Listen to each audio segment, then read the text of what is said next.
All right, so we should be live here, boys. Coming through. Everyone good, right? Yo, we're good. You Awesome. can hear the awesome. kids and everything. All right, so right off the bat, we got the kiddos in the back. No dogs though. I'll tell you what, I miss the dogs at this point. It's been a while. Yeah, they're no longer a character in the show. Yeah, it's one of those things where you miss when it's no longer in your life. But this is how Growing up. Exactly. This is how I wanted to start the show, right? Obviously, we're just going to do a Phillies trade deadline live stream, right? So we're going to get you from now till the next 90 minutes to hopefully reporting on some trades. We're going to talk about the existing trades that happen, kind of how it fits into the Phillies puzzle as it is. There's been a lot of like musical chairs going on out there about who's playing where, who's moving. So I want to talk about that. But I want to spend a little time for all the folks out there that were beating the drum that the Phillies are going to be sellers, that they're going to sell. Didn't happen, right? So they're buying in. They went for a rental. If anything, it was like the most buyer move possible because from like a value standpoint, it's an easy argument to say that the Phillies overpaid, right? We're going to talk about all of that because if we don't have an extension of Arraez of some sort and if we don't do some deep playoff run, that's going to be an easy narrative in the future, right? Come November. But we're going to pull up the graphics of all the trades. But how you feeling, boys? Right now, incomplete. Right? We got the Arraez done. It was early. I was looking around. As soon as I woke up, 8, 9, 10 o'clock. We get something a little bit after that. What time was it? Like 9:30, 10:30. Mm-hmm. But now we want more, right? We want more. We want more. I don't know if we're hearing names out of Detroit, right? The pitcher. Right. We lost out on Robbie Ray. He was a guy I thought we were going to get, and they actually ended up trading 2 decent prospects for him. So I'm a little happy that we didn't go that route because we already gave up prospects we already gave up Marquez for Arraez, and Ray would have been another one of those rentals who's a 5th starter basically. Yeah, I'm feeling we need to make another move. We need to make another move, especially to rub it in the face of the Atlantic Braves, who are 8 games ahead of us. It's reported that they had a deal done for DeGrom, and DeGrom leaned into his no trade clause and says, I'm not going there, right? So that is huge for the Phillies, right? That's some stuff that would happen to the Phillies. And, hey, I love the Philadelphia Phillies. I think they're the second best organization in all of baseball, and I think they can come off the top rope right now and, I don't know, give the Atlanta Braves a leg drop. Yeah, I mean, to me, the Phillies are better today than they were yesterday. So that's a plus. Hard to argue. Right? Especially, definitely bolstered the bullpen, which absolutely garbage.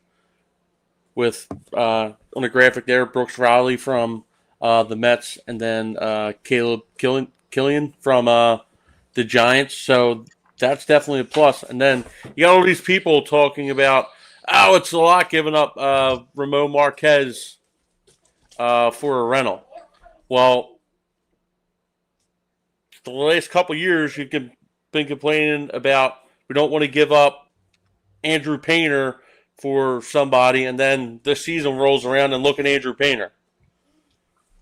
Right. Prospects are a suspect till they're in the league. And who cares about a dude that's playing A ball right now? We don't know what's going to happen next year. We don't know what's going to happen in 3 years. Get rid of them, increase the bolster the team, and go from there. And that's what they did today. Hopefully they can do more because they still got other prospects that they can offer up for, like a Casey Mize or a right-handed bat. Right, so, and honestly, go ahead, Slim. Good. No, he's totally correct with the Marquez because the kid. All right, he's down the top 100. You called it out, Devo. Now with him rising, does that make him a hot name to be moved? And that's what we did. We're capitalizing on a hot hand, a 20-year-old who won't even be in the major for what, another 3 years. And then what people think, they the same thing happens with Gage Wood when Gage Wood was apparently floated out there for Scooble, right? And then I'm saying who brings back more? Everyone's down on Painter.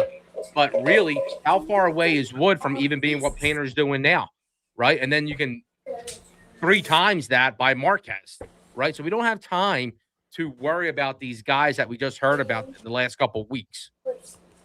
Right. Yeah, and I wanted to just kind of clarify one thing, bring up those graphics one more time here. So this is all based off Baseball America rankings. So I know that from a Phillies standpoint, Spikerman was ranked on some of the lists out there, but Baseball America has both Luke Gabrish and John Spikerman as a non-ranked player, meaning not top 30, right? Because a lot of these lists go to top 30 for each organization.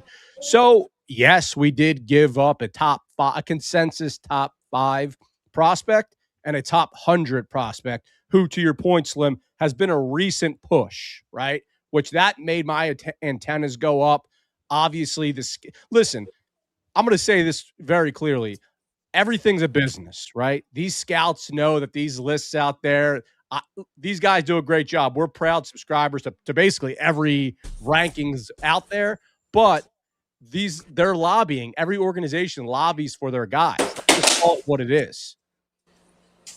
Yeah, and like you look at like what the Dodgers gave up for Scoop. Everybody's like, they didn't give up a lot. Well, other teams might look at them, like the Tigers might look at them and say, no, these guys are legit. It's just not what these rankings think, but we think they're higher than what it says. Right. And would you rather have prospects coming from the Dodgers organization who pan out, or prospects coming from the Phillies organization who pan out to be shit? Right.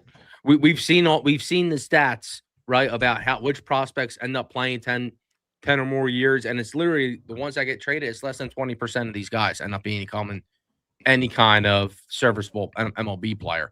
So I'm truly not worried about this whatsoever. I think it's a great move. The other big criticism is we could have signed him in the offseason, right? That's the other big criticism that I'm seeing being thrown around there.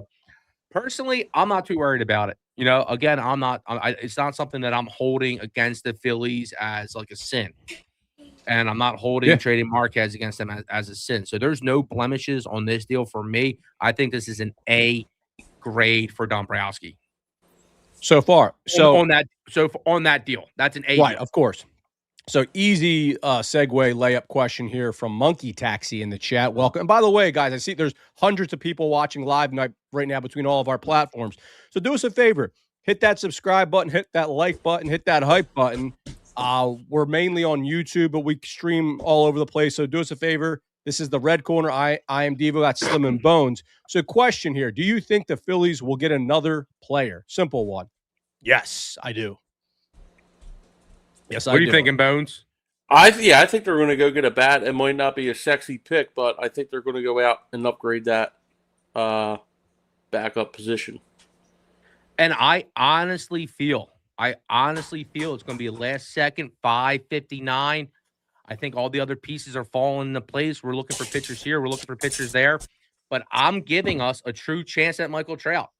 If you're watching the Angels right now, they are beyond a fire sale. Beyond the fire sale.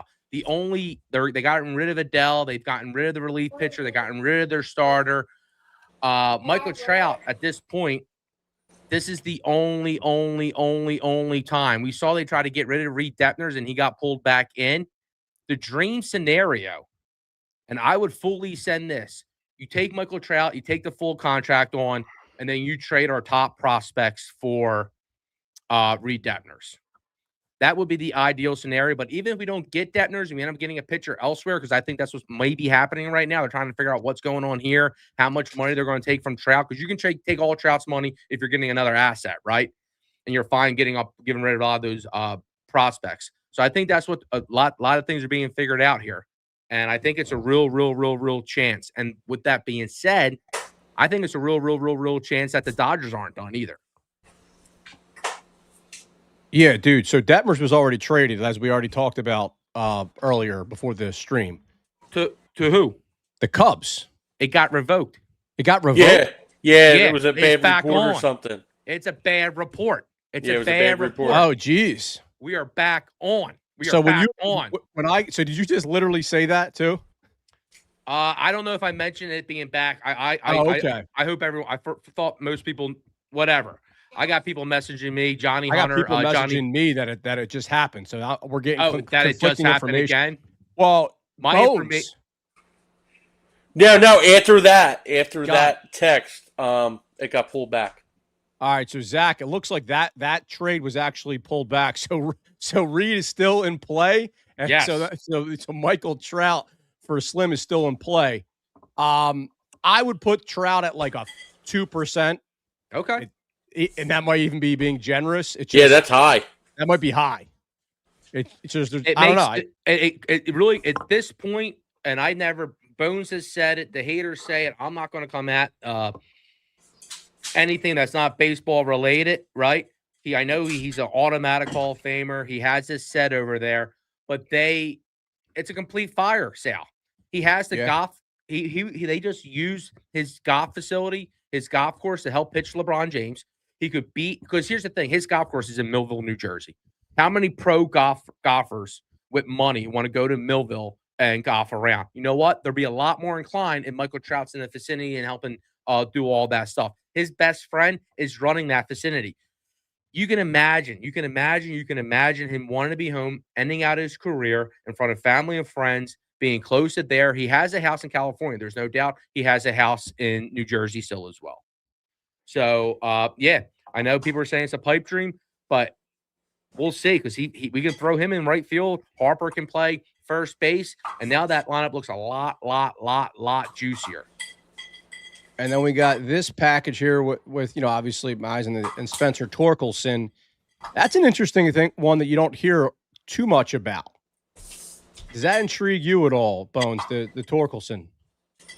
Yeah, I mean, he's got some pop. He's a low average guy. It's kind of like a right-handed Schwarber, a little less power. But Casey Mize is a prize package right now. He's got a 2.70 ERA. Was a former top prospect coming out. Hasn't really panned out the way, but he's coming around. So I'd be all over that. I'm 100% interested. With Torque, he seems like a frustrating player, right? I know he definitely goes on streaks. So I think, and I'm not sure how controlled he is. If he's here for multiple years, that's going to be a complicated relationship. So Shane in the chat asking about why Harper's not playing. So Arraez is not playing tonight, Shane. So Arraez isn't going to be joining the team until tomorrow. So that's why Harper's not playing right. And they also said, anyone who saw, on Twitter and obviously down at the ballpark, Harper basically said he texted Dombrowski last night. He said, look, get something done. I am willing to play right field. And they're saying they're going to ease him into that, which leads me to believe, I'm reading between the lines, two things. One, maybe a little bit DH action thrown in there, right? Which means who might be playing left field? Big boy Kyle. Schwarbaum. So we'll see about that. I'm reading between the lines a little bit there. His back's done. He's not playing no field this year with his back problems. Yeah, but what when they say ease into him, what else could that mean? Not sure. Yeah, I guess we'll find out. But they were like somebody was talking about maybe throwing with the infielders like a little deeper during like warm-ups and stuff like that. But we got a Phillies trade. Okay. Yeah. Phillies acquired Manuel Colon for cash considerations for Nolan Hoffman. Okay. Nolan Hoffman. A-ball guy with a 5.81 ERA. What a trade. Yeah, what the hell did you just say, Bones? So it's just like Manuel Colon. He was an A-ball pitcher. Oh, my God. With a 5.81 ERA. Hey, there's something going on. There's things going on. Oh, yeah. Maybe 3 teams get involved, right? Because maybe three teams get involved. Cash considerations for to help Trout. Well, when it comes down to there you go, easing in Bryce Harper, they talk about the long catch, and I'm happy. It seems like it won't be a long-term thing with him in right field, but you're going to be scared, right? And teams are going to take advantage of it right away. So we got better offensively. The defense is going to be TBD. And it is a handful, and it's funny because Bryce sacrificing, Stott sacrificing, Turner. Do you want to talk about that now? Well, yeah, I do because I don't want to lean too much into it because I do think the face of the facts are that last year's Turner season was so strong. His advanced metrics does give him leeway to have it for the rest of this year. Well, That's my full opinion. Beyond so point blank, don't you think it's just weird that there wasn't a scenario where Arraez would just play first base, right? Like I think like as far as like cachet, Arraez is not even in the same stratosphere as Harper, and he's a new player, right? So like I'm not trying to get into like, making bullshit drama out there, but it is odd that was like kind of the headline coming in that he would not move off of second. I found that a little bit odd. I thought it was odd too. Yeah. People love second base, dude. Once you get a second baseman there, it's like one of the most fun positions to play. I was a second baseman. Yeah. I feel that. They said it's because of like he's in a contract. Obviously, he's a rental. His contract's coming up. Goes over there, might be a little different. No, that's fair. Value. Value. That's fair. No, I totally get that. And also he's playing really well at the position on both sides of the ball, right? So I get it. How about the stat where Schwarber and Turner have like 269 strikeouts this year combined, and Arraez has 268 in 8 years? It's unbelievable. Didn't he crazy. only strike out looking twice all of last year? Yeah, something like that. That's unbelievable. Hear me out here, though. Everyone's saying bat on leadoff or bat on fourth. That's what I've been hearing. I think I like him in the 2-hole due to the fact we saw double play Bohm. If he's not striking out and he's not walking, he's putting the ball in action. Yeah. And he's batting and he has a dude like Schwarber and Harper ahead of him and Turner. We know none of them are going to be running. So we're going to definitely see double plays with Arraez. Like if Turner, Schwarber, and Harper is the order in front of him, he's going to be hitting in the double plays for everyone there. Unless he's batting with 2 outs because Harper and Schwarber got out and Turner's on. So what I like is Turner leads off, Arraez at second. Well, hold on. Let's not get into the lineup yet, because I got a whole segment for that. Let's do one thing at a time here. Let's talk about the as of right now. So as of 4:47 p.m. right until the trade deadline, the Phillies are leading us to believe that this is what should be expecting. So we got our newly acquired second baseman, Arraez. Stott is moving to third base. Bohm is slotting to first base. We got Harper in right field, who is going to be easing his way into that, whatever that means. And then we got some assortment here in the outfield, right, where there's going to be an odd man out.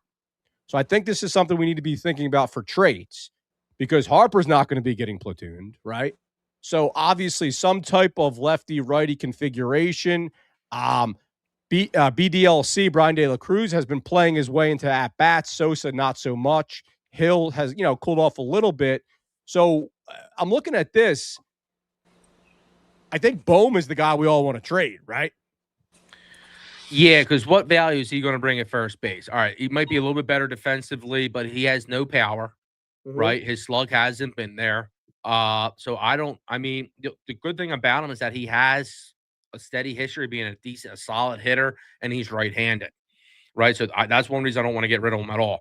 When I look at this, the odd man out, the easy one to say is the guy that's coming off that's been the bench guy forever is Sosa, right?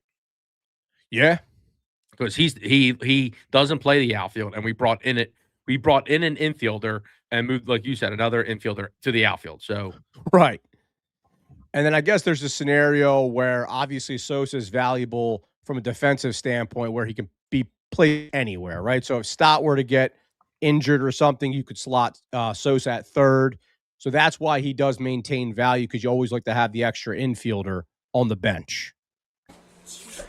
Yeah, agreed. So that gets a little bit wonky. But from like the outfield standpoint, I don't know. The next, assuming we don't trade anyone else, which we don't want, what are you thinking? Is it a Marsh, Brian De La Cruz, and then Crawford Hill platoon?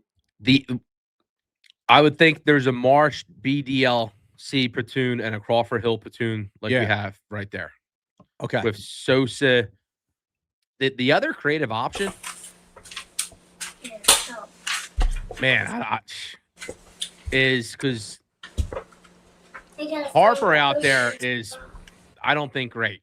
I just don't think he's going to look great out there this year in right field. And I guess there's a thing with these infielders, Turner and Stott. There's like, you got to wait till the offseason for whatever reason to move to the outfield. Everybody wants to move Turner to left field, but Stott could play left field. Bohm could play third base. Harper could play right field, and Marsh, and then we could figure something out. Right. Gelb implied there could be some scenario where Stott's getting outfield looks as well. Right, because he's the most athletic. Yeah, that was weird. He's the best athlete, or Yes. he's one of the best athletes. Right. Imagine that your Gold Glove finalist second baseman is going to the outfield over Trey Turner as a million errors. Right. So I guess the blanket question here is, within the next hour and 10 minutes, is there a scenario where all this Bryce Harper going back to the outfield thing is much ado about nothing? That's the thing that was kind of cracking me up, right? If we get somebody where he should just go to first base again. It's been driving me crazy all day. Yeah. Right. I like, and it was like the first thing everyone is like, the top dogs, Todd Zaleski, all these guys they're saying this is what it's going to look like. He's willing to do it. And it is, unless there's another move, it is truly going to be fascinating to watch. Right. Right. Man, I forget what I was just going to say. That's hilarious. So before we get Slim. No, Harper said, I've seen a quote. I read a quote. So if it's misquoted, excuse me. But I saw that so far Harper's quoted saying that the Dombrowski has done a great job. Yes. Yeah, I thought that was hilarious. They asked him what he's like. I think he's done a very, very great job. Yeah, so Destiny Legardo, who is with Phillies Nation, she said that Bryce Harper, she quoted Bryce Harper, obviously, on Dave Dombrowski. I think he's done a good job so far. That's where I saw it. Right? Awesome. I'm looking on Twitter right now. Thank you, Destiny. Yeah, so it's funny because everyone was listening to that quote very closely, right? Because even if Harper said, I think he's done a pretty good job, people would have looked into that too much. So it's like they already like said that Harper this move is just for like this year. This is like he plans on going back to first base next year. Right.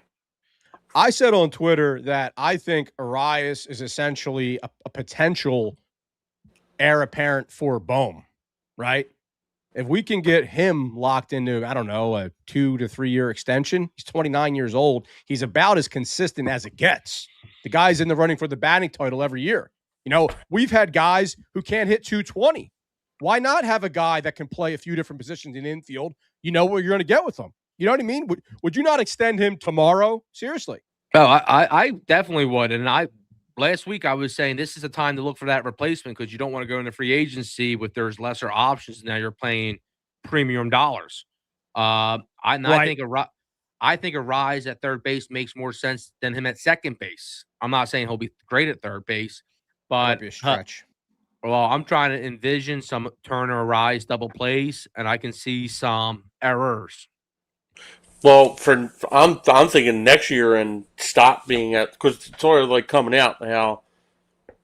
Like they're not going to move Turner to the outfield this year, but next year it will be in play. And 2 Gold Glove guys up the middle is pretty damn good. Yeah, and Stott will be on a contract year, right? So put him at short. He'll be motivated as hell going into the offseason. Stott is in a contract year at short. That's not horrible. And he's batting like 454 or something with runners in score position. I don't know if that was all year or like the last month or something. But he's been playing good. He's hitting almost 260. That's the highest we've seen from him in the last few years. I will say, he's been hitting the ball, man. The only thing I'll say about going into the year with him, let's see how the rest of the year goes. It is a little bit shaky to have a guy that if you don't know, he's going to be able to hit his way into that position, right? Meaning like you need to have another shortstop on deck. Is that Aiden Mill? I mean, we're just speculating here, but. Yeah, we're going to find out for real now because there's always been this subtle Stott versus Bohm thing, right? Who's worse, who's better kind of thing going on. Yeah. Well, now Stott has his position, and we're going to see what the positional value comes with. All right, does Stott's defense 100% carry over? Because if it doesn't, third base might not be as good. I know Stott's hitting a lot better recently. Bones doing terrible. But baseline, historically, back at the baseball card tells you that Bones a better hitter. We talked about that in the beginning of the year, right? Like who do we think a better baseball player is? And it's difficult, right? But Bohm's just so the Cubs are making more moves. Can you give us a little bit of more information there? Can one of you be like the Twitter watcher? Let's see here. Let me see. So I'm refreshing every couple minutes. So. All right. Matt. So before we talk about Clay Holmes. Clay Holmes. That was one of my guys. That was Tyrone Taylor. Okay. For prospects? I'm assuming just prospects. Doesn't say. Yeah. For infielder Jefferson Rojas. I don't know who he is. Probably a prospect. But yeah, Clay Holmes. That would have been nice because if you use him going like for the bullpen come playoff time. He's already been in that position before. He was a closer, so he knows how to adjust that. That would be an easy adjustment going like back and forth for the playoffs. That would have been nice. Oh yeah. Before we talk about the batting lineup, the batting order, the bullpen, right? So we acquired 2 bullpen pieces, and I kind of wanted to just set the table here, right? So did we basically just get between Raley and Kilian like a 2 top 4 trust tree guys? Like, I'm thinking about this, which is interesting because I'm assuming I'm just going to run through the names right now, right? So Duran, Bolin, Kilian, Alvarado, Raley, Kirkring, Backus, Meza, and Seth Johnson. I assumed that Shugart is an odd man out just because he's not been good. Seth Johnson will probably be an odd man out at some point, depending on if we make any more moves. But obviously your 9th inning guys, Duran. 7th and 8th, we got a Bolin, Kilian, Alvarado. Like, what do you think? Well, Wasim's the left-hander too, so I would say the 4th guy isn't Kilian. I would say Meza is still the 4th guy. I would go Duran, Bolin, Raleigh, and Meza as my 4 trust branches. You trust branches. I like that. What are you thinking, Matt Bones? Yeah, I guess Meza would be there. He's pitching better. 4th guy, Bolin, obviously he had to blew a relief appearance last week, but he's been pretty good. And this guy Raleigh from the Mets, I mean, what more can you ask for? A lefty sub-2 ERA. I mean, it's better than what we got. Yeah, and he's controllable for the next till 2031. Is he really? No, yeah. I think that's Kilian. Oh, is it Kilian? Yeah, because Riley's old. He's like Riley's 38. He's 38. He's been around the block. He had the Astros, obviously Mets most recently, but yeah, he's a low velo guy, but low hard hit guy. So he kind of keeps the ball. Yeah, and Kilian, he was. The Giants were using them in some save situations this year. Right. Exactly. So that's good for the middle of the bullpen rotation there. Yeah, it should be fun. So Arraez definitely isn't here. These relief guys aren't here as well, right? Tomorrow. Everything's what I've seen tomorrow. So I'm just spitballing here. First draft of the batting order. Obviously, I know there's going to be changes based upon lefty-righty stuff, injuries, all that stuff. What do you guys think of that? I told you, I would flip-flop Arraez and Turner. Okay. Tell me why. Because of Turner's ability to steal base. We can now go back to that, right? Arraez isn't going to walk. He's going to be putting the ball in play. So yeah, but he gets on base. You know that at a higher rate than Turner. When Turner, like we said, we're trading for Trey Turner to be better. And Turner, I think, has done a formidable job the last few years in his approach, and I trust Turner to be better the rest of this season. So I would like to unlock Turner, and that includes him getting on base and stealing bases. That can happen with Arraez. 60 basis points higher than Trey Turner in on base percentage. Yeah, Arraez, and again. No, you go. I was going to say, like, from what I've seen, they've been putting out Arraez at 4, which I hate in the cleanup. Which so do I, because it's still 3 lefties in a row. I would like whatever I just said is stupid, because I like what Chris was saying with Arraez at 2, do the hit and run with Turner if he gets on base. But I do like this lineup as well, because it splits up the lefties. Correct. Splits up the lefties. Don't get me wrong. I think we're going to see this lineup, but we're going to see changes to the prop. We're going to probably see some moving around potentially. The other issue with this one is Schwarber's now batting 4, right? So that whole top of the inning thing that we always talk about. Right. And that's why people like Arraez at 4. Correct. So to be honest with you, I actually think that this would not be the Vegas favorite. I think. Oh, okay. Yeah, I do think there's a higher likelihood that they keep Turner at the top and float Arraez around. I do think that there's a chance. Yeah, like to your point, Bones, he's batted, I think, anywhere from 1, 2, and 4. This year with the Giants, he's been thrown around there. I think he's been most effective at 2, from an OPS standpoint. But I think from the standpoint of a guy who is immediately going to be getting on base at a higher rate than anyone on the team, he's going to be looking at, he's going to be getting on base. I don't know what else to say. That's what we need. We need these guys where we talk about it, the strikeout streaks, right? We don't need Turner up there hacking, followed by Harper and Schwarber. We break that up a little bit. Yeah, no, I'm with you. I just think we'll see what happens. Like you said, this guy can be moved around the lineup, almost like how a Schwarber was for a little bit there. We'll see what works better, because maybe we'll see how can he. Maybe he's the guy that protects Harper. Maybe you bat him 3rd. Back to Harper batting 2nd, right? Yeah, that's so funny. I know. I just kept Harper at 3rd because I feel like that's always the easiest. Because that makes sense too. Harper batting 2nd. It does. If Arraez is going to be the guy putting the ball in play. All right, boys. Less than an hour. Well, right now, we're behind the Cubs, right? Yes. The Cubs, they've surpassed us in the wild card, and they've gotten by a lot. Yeah, right. So that's for real. But nothing else, right? The Diamondbacks, nothing. We're not seeing nothing from the Padres. Have we seen anything from the Padres? Yep, Padres made some moves, and they're right behind us. Yeah, the Padres got Robbie Ray. Yeah. Right, the Padres got Robbie Ray. That's right. They got Robbie Ray. Which I'm fine with, man. If we got an hour left.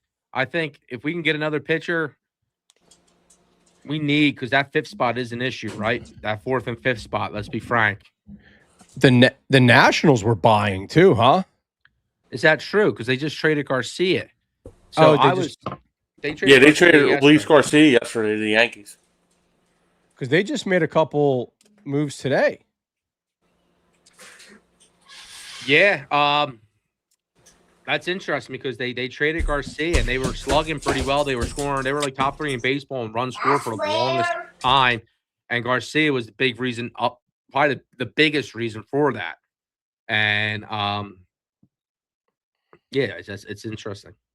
The hardest teams to figure out right now, I guess the Nationals, the Mariners have been a little bit hot and cold, right, with figuring out what they're. Absolutely, the Mariners, but it Blue seems Jays. Blue Jays. Now, the Mariners seem like it's settled, because they're not going to be selling Arozarena and these other guys. So after they got Ward and they become buyers, that makes sense. Right. So they're not confusing anymore, unless they do a crazy trade where they're selling guys. The most shocking is they said, was it the Boston Red Sox or another team reached out to the Reds about Ella De La Cruz? That was crazy. They just got Adley Rutschman. Right. They sold a lot for Rutschman. Rutschman apparently ignored any kind of talks that were going to be. And when I say ignore, I'm saying he didn't want to have any talks about extension with them, so they had to move him.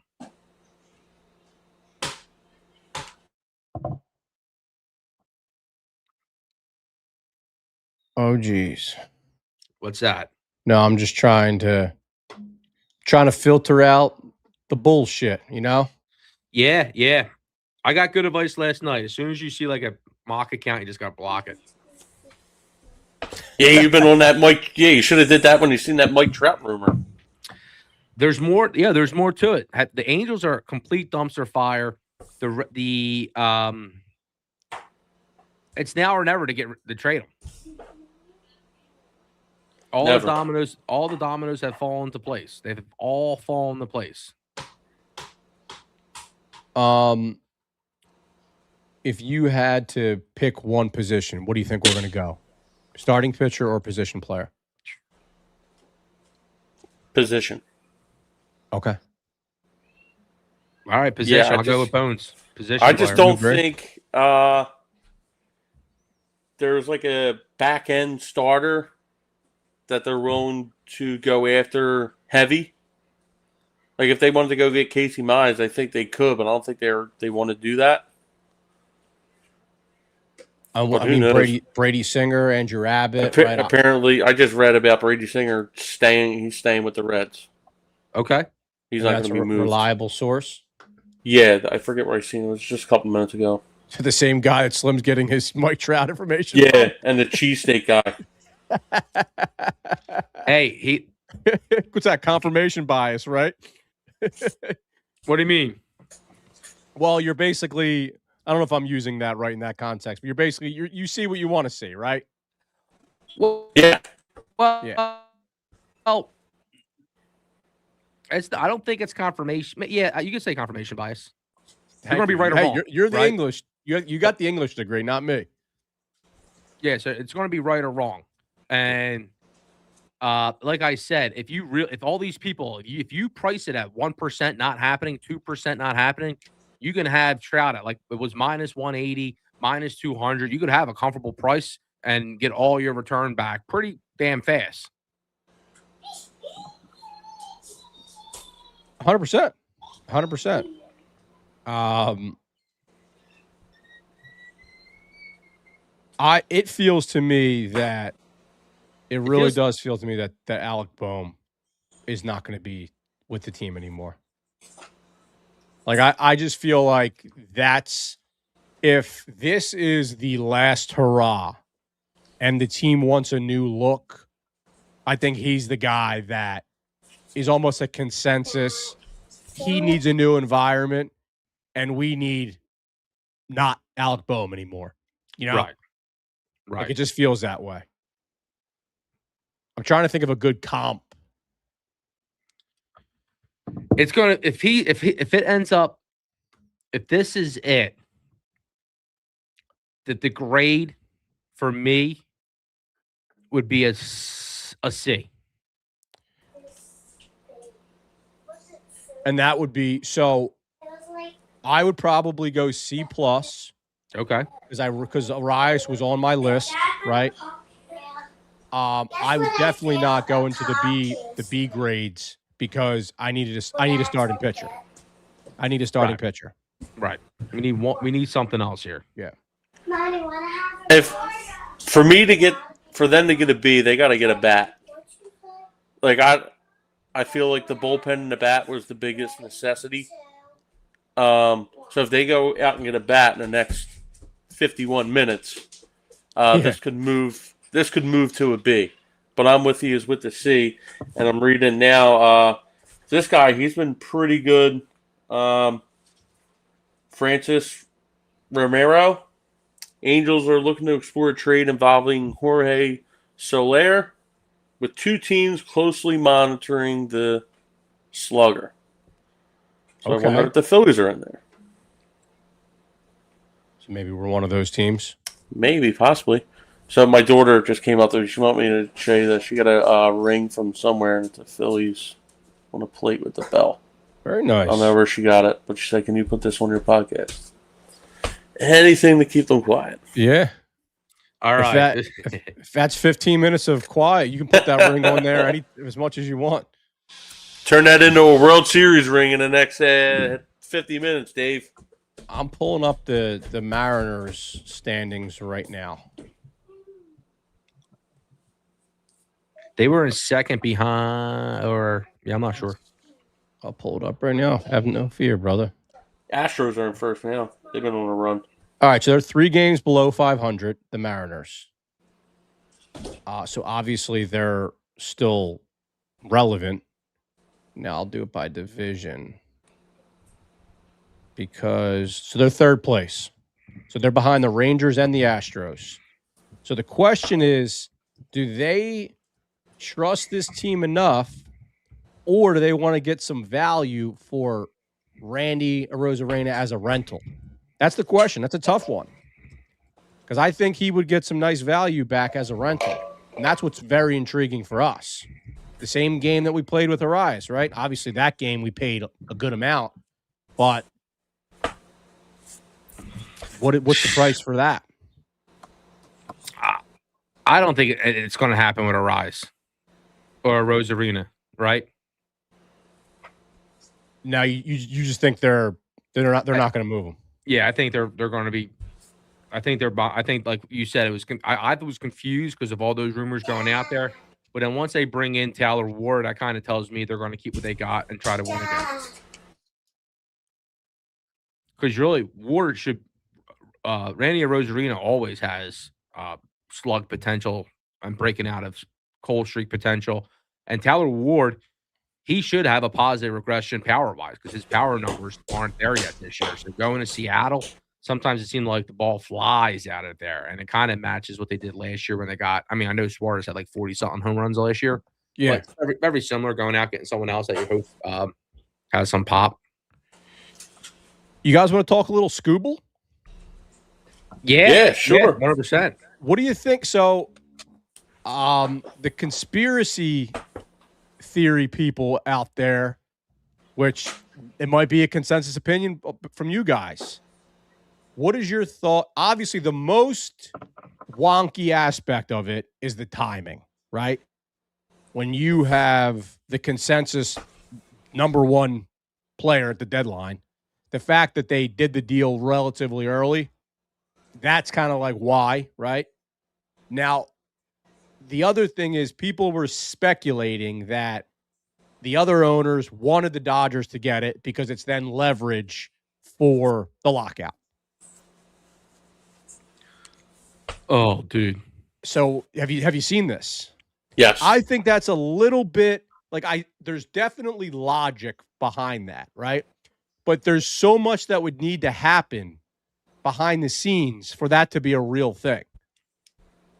Like it would be like John Middleton, the Yankees, the Reds. Like everybody would just need to say, you know what, guys, we're not going to go after him because we want to have more leverage in a few months. I don't know. What do you think? I think a lot of teams probably thought he was going to re-sign there. Or just he was going to not re-sign. He was going to go to the Dodgers in the offseason regardless. And now it becomes just the Dodgers bidding against themselves. And they maybe kind of lost that. I mean, it doesn't really matter for them. So that's what I think happened. I think it's good that the Dodgers go out and do this because to me it would make me want to make my team better, like try to be like them, emulate them. Right. And hopefully it to me it should put a sense into these other clubs' fans. Like, why aren't we doing this? Like, why can't we go out and do this? Right. Yeah. Yeah. To your point, Slim, I had a very similar takeaway. It was more if you really filtered out to all the teams that were real players, there would have to be 3 things. If I was the GM, there's 3 things that I want to know. Number 1, am I okay? And am I in a place organizationally that I can give up 3 top 20 prospects, right? Because that was the price. That's number 1. Number 2, can I win the World Series this year, right? Can I win the World Series this year? And then is Scooble going to greatly increase my chances, which obviously Scooble is always going to increase your chances. That's number 2. Number 3 is, can I reasonably re-sign him, and is me getting him on my team going to improve the chances of me re-signing him, right? And I think that there was not a lot of teams that would say yes to all three of those. And that's where it goes to your point, Slim. The Dodgers are like, you know what?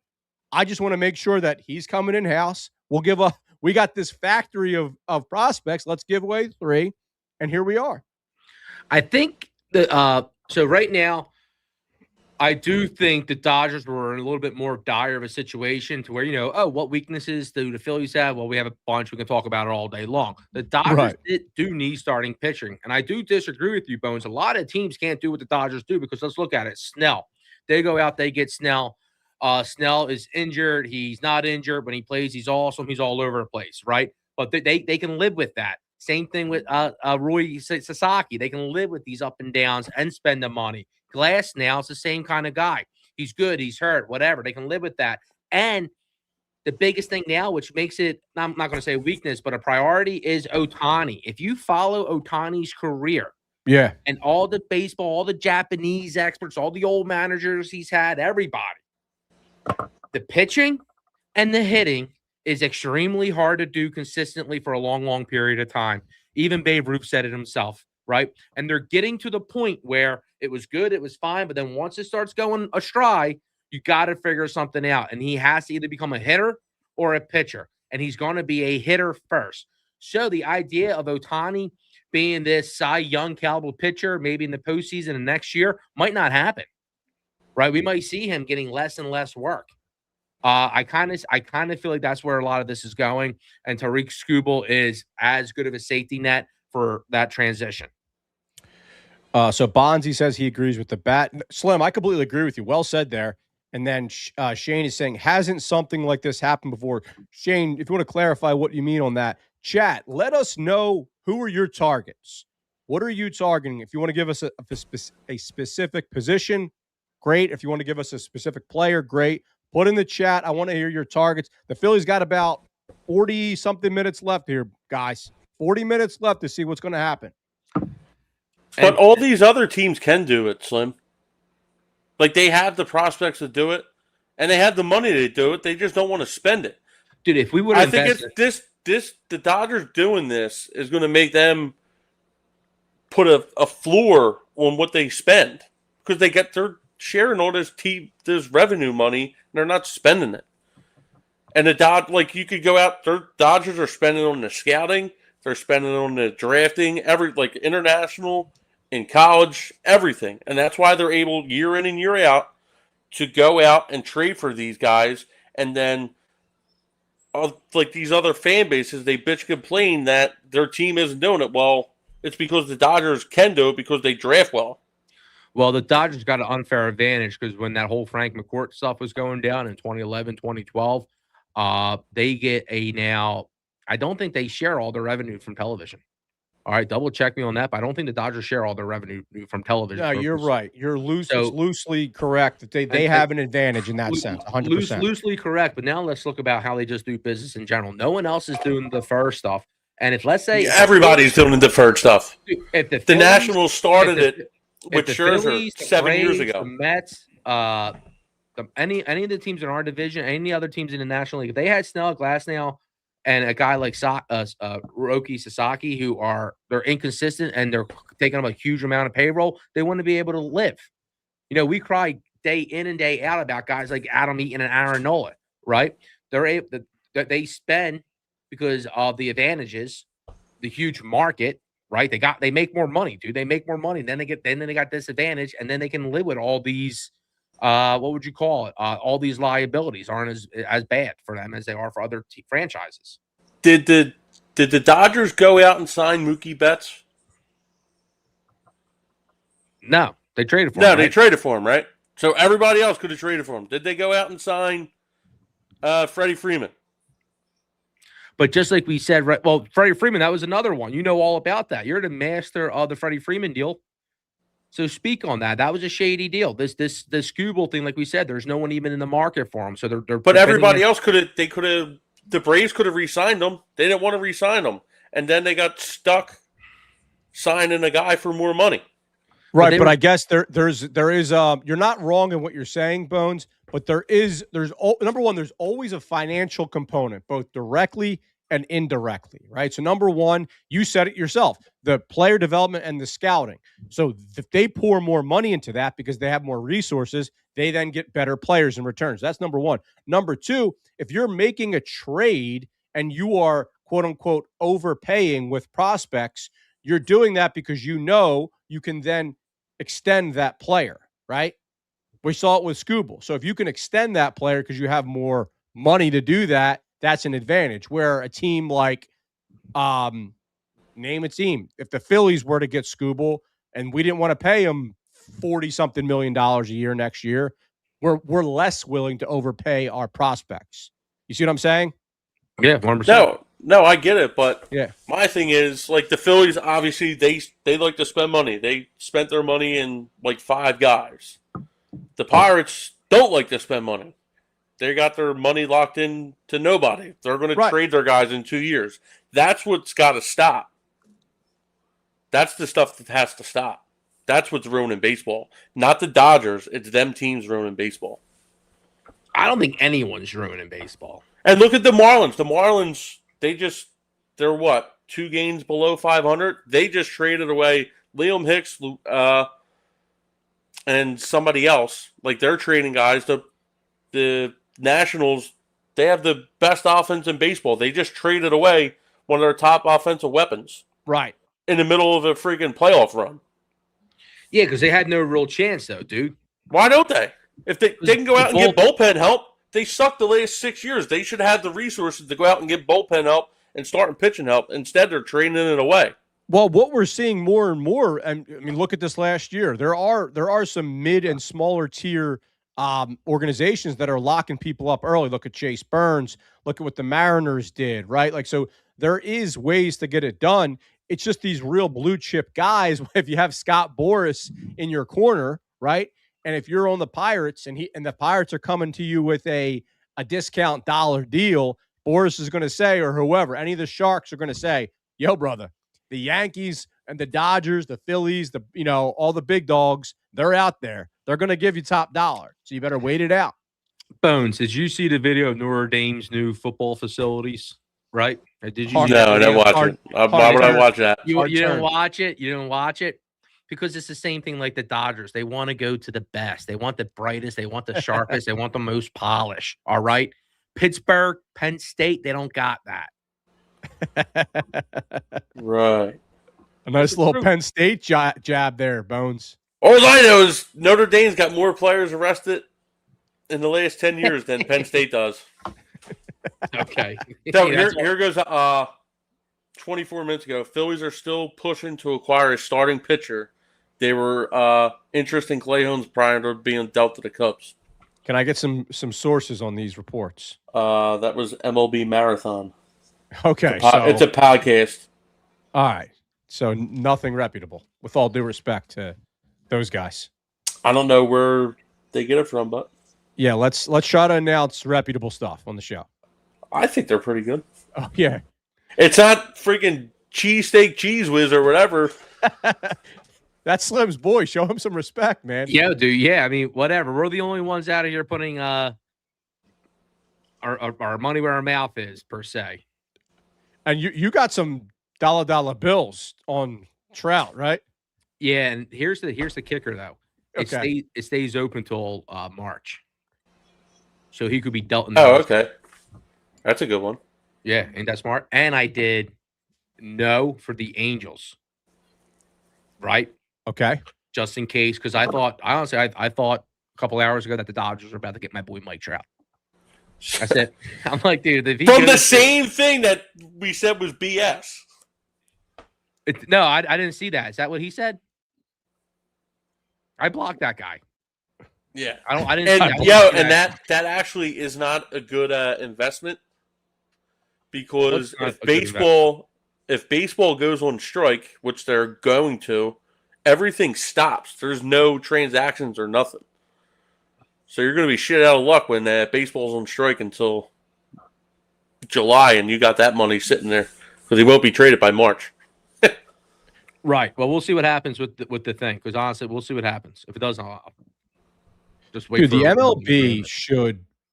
The trade deadline day should be an off day. They should somehow try to bake that in. It's so it's so crazy, all this stuff that goes into it. And Phillies are playing a game tonight at 6:40, you know? So we get all this excitement and then we get to parlay it right into a game. Here's a name for you. Do we go back to the Royals, right? We didn't get Thomas. Yeah. Do we try to get did they trade? I don't think they traded Daniel Lynch, but do we go back to Michael Wacha? Is Bohm involved in a deal to the Royals? I'm all about that. We talked about Wacha early on. I'm a Wacha guy. Waka. I'm running through the names right now, right? So, obviously, I've been hosting the show here, but to the best of my knowledge, these guys have not been traded. Mason Miller, we got Zach Neto, we got, obviously, you said Wacha, we got Jeremy Pena. I'm just going through some lists. George Kirby, Otto Lopez has been traded, correct, to the Yankees. Yeah, so Otto Lopez. That's the other one I was talking about. Yes. Yeah. Otto Lopez was traded to the Yankees. Hunter Goodman has not been traded. I'm just throwing names out there. Luis Arraez has been traded. Reed Detmers, we thought he was traded. We got a little pump fake on that, right? So Reed Detmers has not been traded. Adley Rutschman has been traded. Clay Correct. Holmes has been traded. Josh Hader has not been traded. Foster Griffin has not been traded, correct? Correct. Foster, no. Okay. Otto Lopez wasn't traded. Luis Garcia. Luis Garcia went to the Yankees. Thank you for that correction. So Otto Lopez is still out there. I love that guy. Yeah. I don't know where he would fit at this point. I mean, you could toss him at third, I guess, right? Right. If you ship Bohm for a bag of balls, and then because we got tradable prospects still, right? We traded we got a lot of guys we can trade. We really do. And all right, so are we really is it gonna be 30 minutes from now? We're gonna have nothing done, Bohm at first base, and we're still gonna be heavily invested in Miller and Painter completely panning out in like the next 2 years, Wood panning out in the next 2 years. Like it seems like the next 30 minutes is going to determine if we're in Philadelphia Phillies purgatory or not. Oh, dude, if there's not another move, it's going to be bad. It's going to be bad. Yeah. Yeah. So what did I say? I feel like Cook or what's the other? What did I say? Dave Cook or fire Dave, right? Those are the two scenarios. It's fine. It really is. That's where we're at now. Yeah. Everyone, the pitchforks are out. You can't go to bed with that many prospects at this point.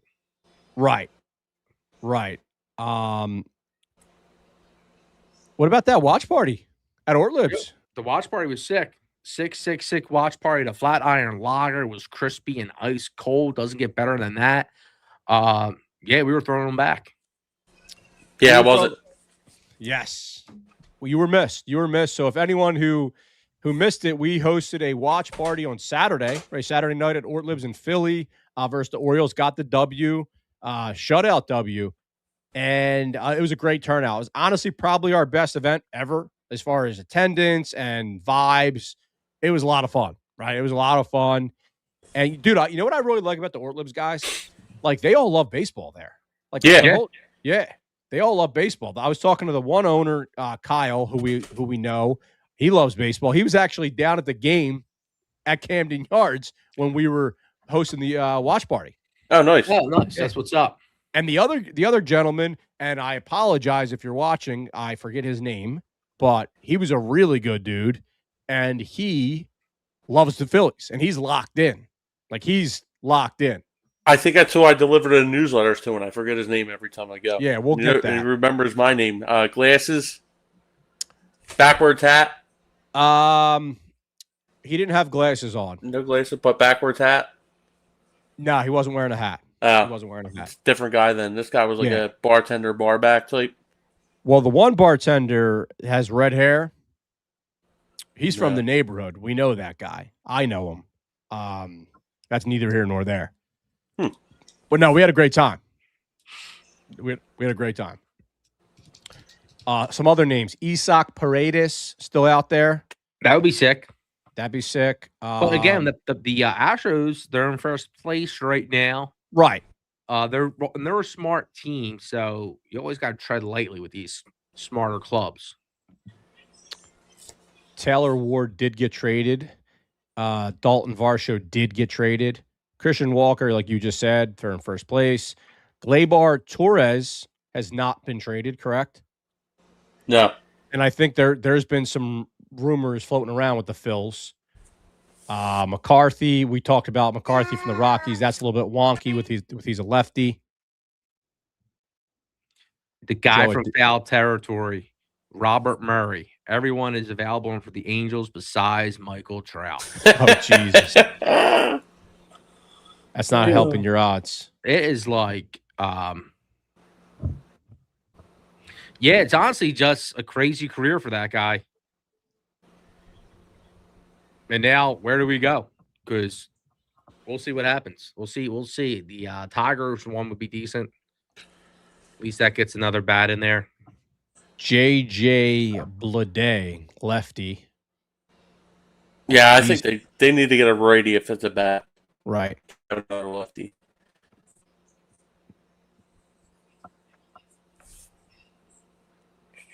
And his splits, I think Bleday does have a pretty a rough split, right? He's a Red Rider fantasy baseball team guy. Yep. That's a great name. Great baseball name.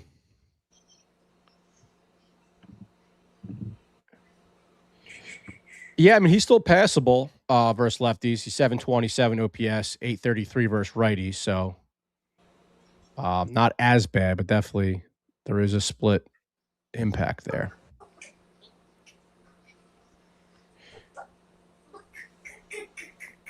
$30 minutes. 30 minutes. So I had a very unique experience that I want to share with you guys today. What's that? I walked for about a half mile in the pouring rain. Oh, nice. Yeah, and it was honestly, I don't know if I've ever done that in my life. Walked for a half mile in the pouring rain, and it was horrible. Situation was you don't really face these situations in the modern world where we have all of these answers at our disposal. Basically, it was, I'm carrying groceries. I'm already wet. Do I want to get into an Uber? No, right? It was also a little bit too short for an Uber too, because I walked to the grocery store and I'm like standing there like waiting for the rain to pass. I'm just like, screw it. I'm gonna walk in the rain. Yeah, that's what I did. No umbrella or anything. It sucked, dude. Walking down the street like Kevin McAllister with your 2 bags, they all fall out and you're stuck in the rain. Yeah, just leave them there. I felt like an absolute loser because it's just like everyone's passing. You're like, oh, I feel bad for that guy. Yeah, I'm the guy. It's not too bad in a more walkable town. When I made that video. I was out in the rain for a quick second. I walked over to Dunkin' Donuts and back. It was like it was like hard rain. It almost felt like I was in Florida or like the Caribbean type rain because it was so humid. Yeah, it was crazy out there. Good call. No, very good call. So nothing brewing. What does George Springer's current contract look? He would be a rental. He would be a rental, Kenny. Steve in the chat saying, I don't trust Robert Murray until I hear from Cheez-Its. We're still on Trout Watch. Let's keep it alive. Oh, that's hysterical. Zach saying, we're done, boys. By the way, I should be reading the full comment before I just put it up. I made that mistake before. Put something super inappropriate up there. The whole organization is a dumpster fire. Stop worrying about this season and start. Oh, so we got like we got negative guy here. Come on, Zach. We got time because you got it. Like, how have previous trade deadlines go? The last 10 minutes, does everybody press send? Yeah, and honestly, we're probably going to have to go like 10 minutes past 6. Yeah, it's usually like maybe like if you say like 5:59 paperwork has to be in, and then like stuff goes from there. Probably like 6:30, 7 o'clock. But you usually hear about the trade within like a few minutes after the deadline. Yeah. Springer's a name. That's a And name. We talked about that too. Is this a case where we saw Destiny Ligardo quote Harper with Dave's done a great job? Is Dave going to go to bed tonight thinking he did a great job and everything's honky dory? You know, I like think we're saying, yeah, cook or fire, and he's going to go to bed like you know what I'm saying? Like, are we like? Is there like a real disconnect with everyone involved here? dude, the Red Sox are cooking right now. So the Guardians just got Foster Griffin. The Red Sox just got, and the Red Sox just got Marcelo. Hold on here. Eric Miller. Eric Miller. Thank you for Marcelo Meyer, infielder. Yes. My eyes are going, boys. This has been fun though, because this is the first time I've truly been on like in any sport besides fantasy football with the boys in the Kevin Curtis Fantasy Football Memorial League on like 24/7 trade watch. Dude, I walked out of hot yoga today. And of course, first time I've done hot yoga in a long time. We'll talk about that. Me and Karen did. I'm off this week, so I'm enjoying a nice little staycation. I'm going to go down the shore tomorrow, actually. So, Slim, maybe we can link up. I don't know what the rest of your week's looking like shore-wise. Yeah. Are you down the shore Wednesday? I'm not sure what I'm doing yet, but I'll text you. All right, we'll talk about that. Offline. I'll be down the shore.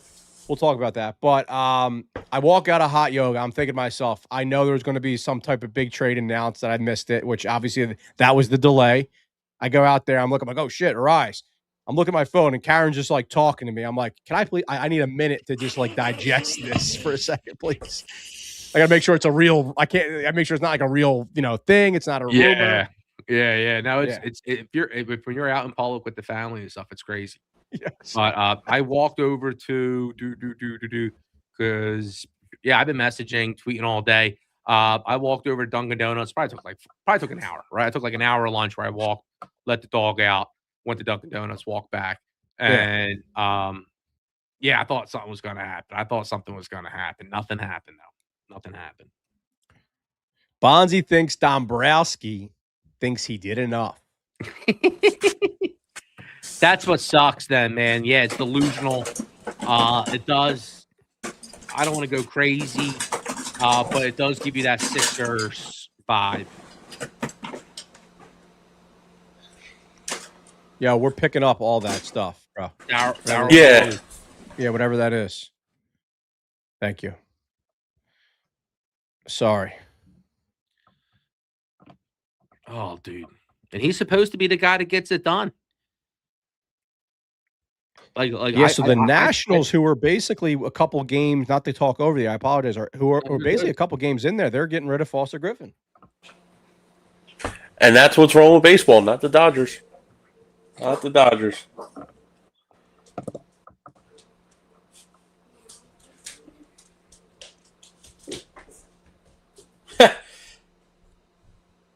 What's up? I don't know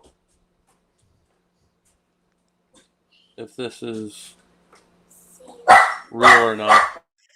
Hot yoga, a half-mile walk in the pouring rain, and a trade deadline live pod, the Red Corner Triathlon. Oh, that's hilarious. Yeah, listen, I've been having a full day, Steve. Jeff Hoffman to the Twins. Ooh, another guy. Another slim man. Hoffman to the Twins. Dude, I was dying in this hot yoga. It's like 100 degrees in the room, right? First time I've done it in a million years. And you could tell the instructor saw me dying. So, like, he comes over at the end. He's like, that was hard, huh? I was like, yeah, it was. I'm going to start a fast, I think, tomorrow. I'm going to walk over after we get off here, grab some things. I'm going to have a nice – I got some pork, got some Brussels sprouts. I'm going to have that for dinner. And then tomorrow I'm going to do the lemon juice, water, cayenne pepper. I'm going to try to do 3 days.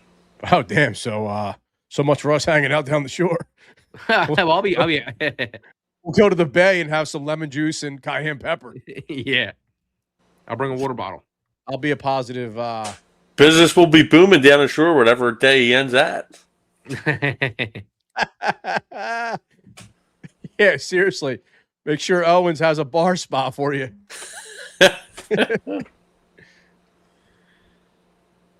Oh, yeah. Tick, tick, tick, tick. Yeah, this is crazy. Yeah, no, it seems like this dude Robert Murray's definitely like this is crazy.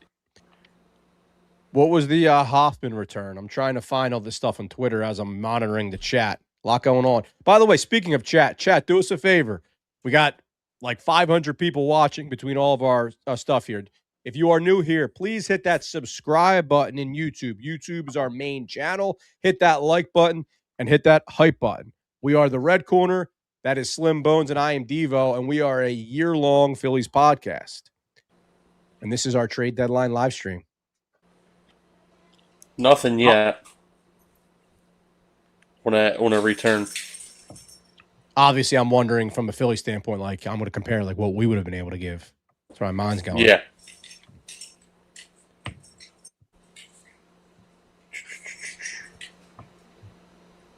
The Twins, buyers. Cody Clemens Twins. Another weird team. Yeah. Very weird. Good for him, though.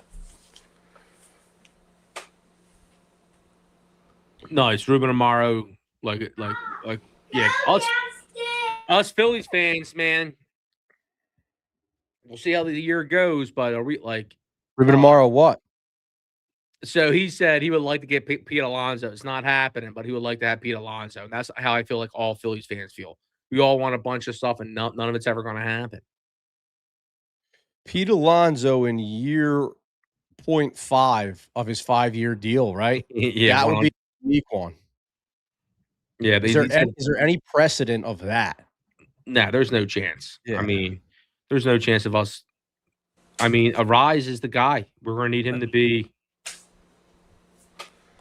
That's why Rube's doing podcasts like us. Yeah. Oh, man. We got 15 minutes, 18 minutes, 18 minutes, 18 minutes. I was born on the 18th. I got to be honest. I actually did want Hoffman back. I want Hoffman too. Yeah. I wanted it for content. I wanted it just for a little bit of familiarity. Yeah. So Nathan Eovaldi is not getting traded today. He has a full no trade clause. That was just reported. Thank you for that.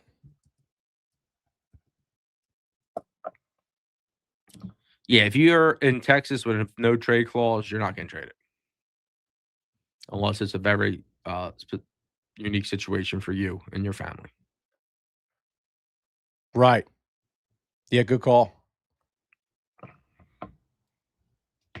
So actually, sometimes the MLB transaction page lists the details. I'm trying to find that.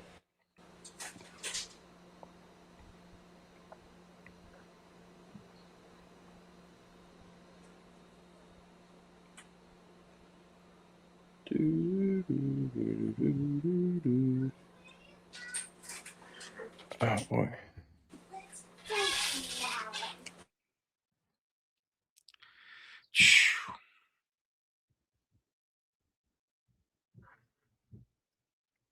I think there's got to be it's going to be one of those, we get two players from the same team deals.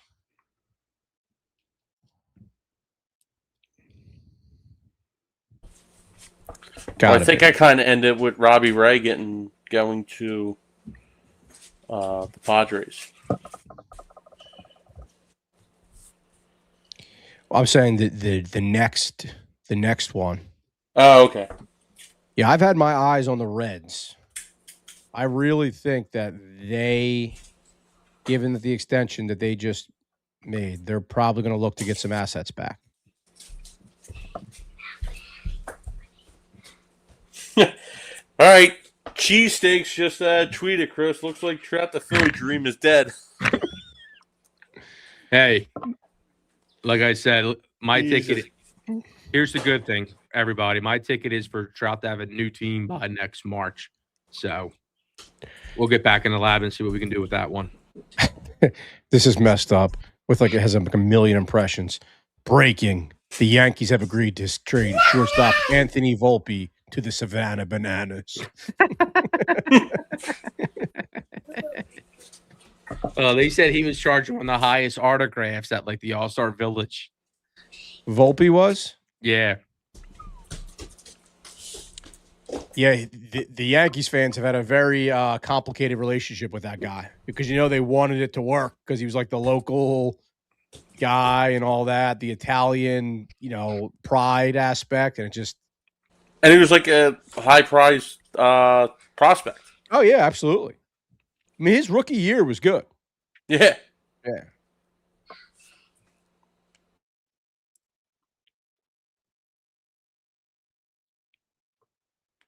All right. Did you guys report that John Hyman reports that Red Sox acquire Eli White, the dude from the Braves? No.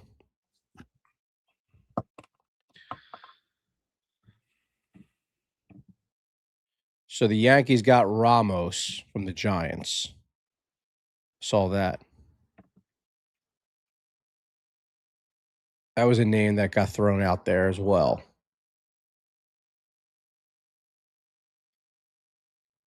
He's okay. He wasn't like... I wasn't thrilled with that.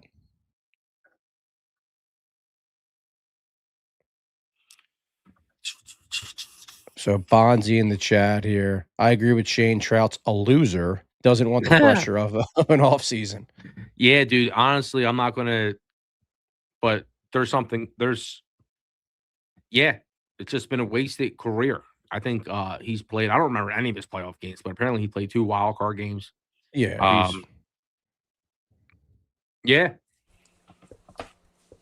So it looks like 3 prospects for Jeff Hoffman. Okay. Thank you for that. That's a decent amount of people. I wonder if any of them were good. Trout wants to enjoy Eagles games without Philadelphia fans wanting to murder him again. That is interesting. That would change his social life a lot. Yeah, but the truth is, like, Trout's not the guy I would worry about hitting, right?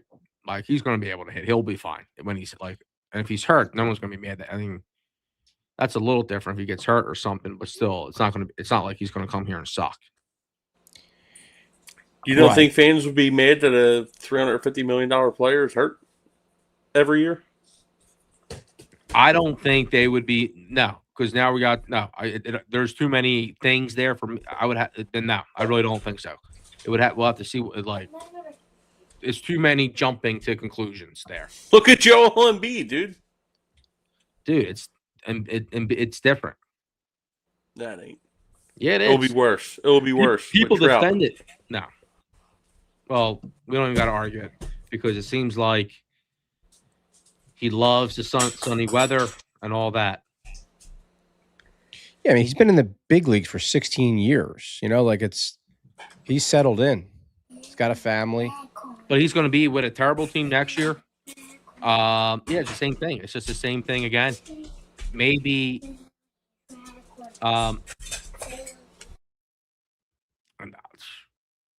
if the Dodgers win, because there's a little bit of this with Scooble, right? With the ring hunting.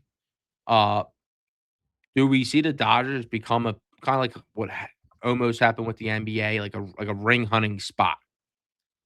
Trout, like having a veteran go there, or a Trout, a Harper in 4 or 5 years, something like that. It's hard to say. It's hard to say no to that, right? Like I want to poo-poo it, but yeah, I mean they're always going to be in the running for the best players, right? Yeah, absolutely. Yeah, it's as simple as that. It's tough. Like your best position to be in as an opposing franchise is needing a player that they don't, right? So then you can then be in that market for that player. Like it sounds sad, but it's the truth.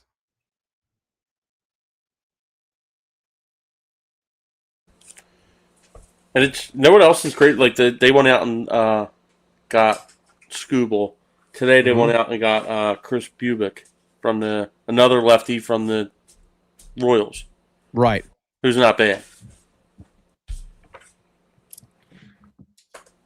All right, They just like to win, man. Yeah. Apparently, like they want to be the first National League team to get 3 in a row. Yeah, and They're like hell bent on that. And it's funny to be like, we talked about this on the podcast for years now. Their cast of characters, giving that it's Mookie Betts, Shohei, and Freddie, they're hard to hate, right? Like all 3 of those guys are extremely likable.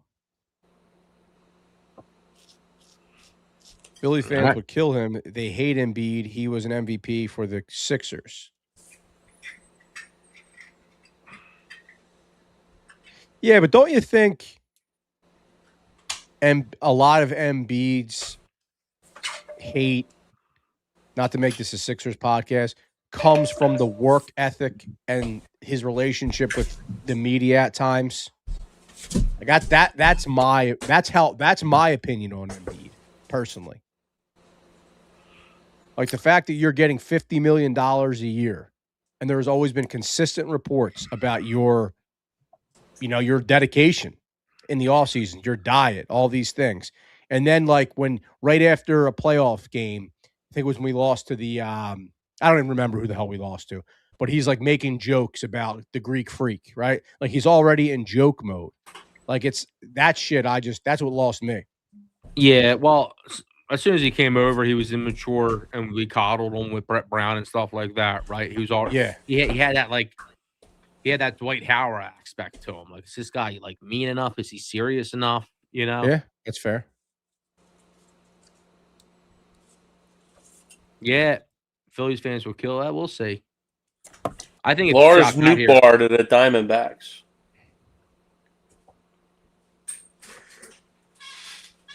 All right, so the Cardinals, man. The Cardinals are an organization that just I don't think care about winning anymore.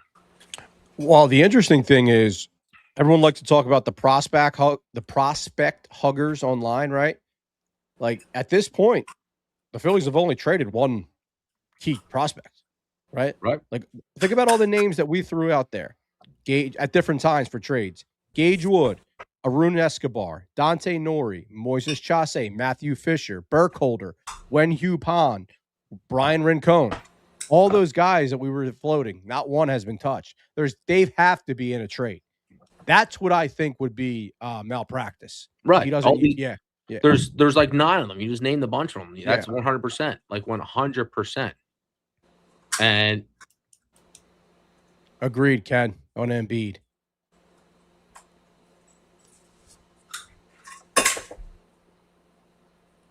And Embiid also he's fallen short in big moments, right? His playoff stats decrease from his regular season stats every single playoffs. Right. Every single playoffs. That's a big one. He takes Euro steps from the baseline, from the top of the key. If you go back and watch that Toronto Game 7, watch those last 5 minutes, Embiid takes like maybe 3 shots, and they're all front-facing drives to the net where he ends up taking Euro steps to finish. Yeah. At least Embiid can carry his team to the playoffs. Uh-oh. I think that's a little bit of a shot at Slim with James Harden. Is that what I'm hearing? Oh, James Harden? No. Shot at Mike Trout. Oh, I'm sorry. I thought he was looking for a James Harden jab. James Harden's balling.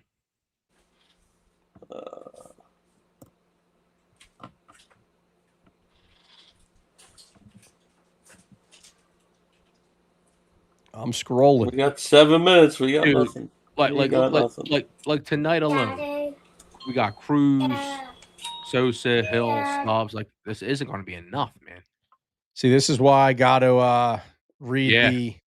You see the chat there? I do. Not going to get me, Ghost Man. I read the full question before I put it up. Trout doesn't make the playoffs. That's a good one. Yeah. The first one I don't get. Say it in your head. Dude, my eyes are going. Oh, okay. Yeah. Yeah. That's the first I've ever heard of that one. What, That's the funny. ghost? The ghost?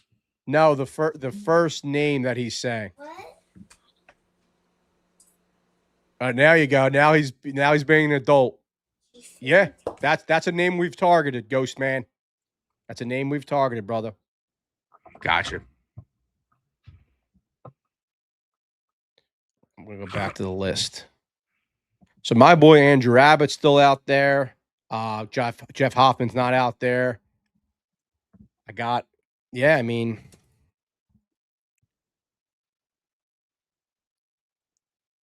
it's slim pickings.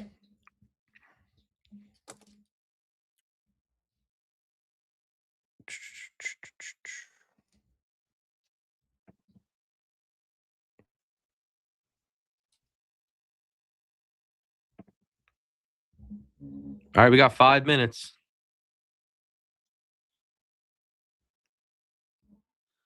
Five minutes.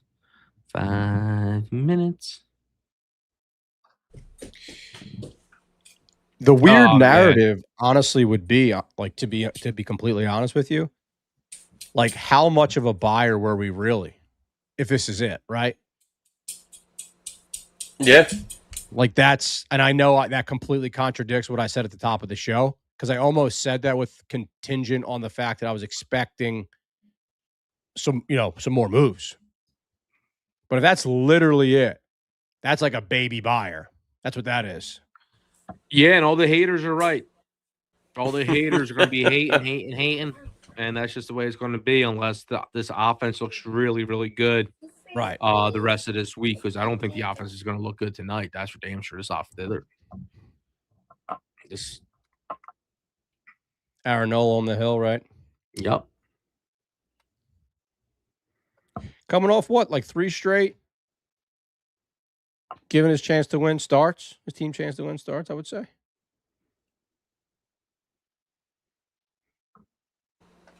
Yeah, I mean, he couldn't do more than he did all last 3 to 4 starts, actually.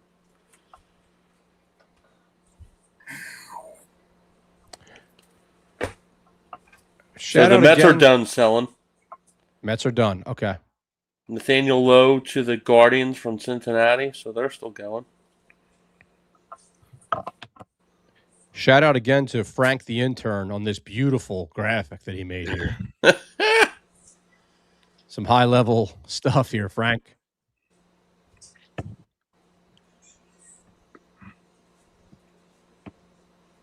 Jesus.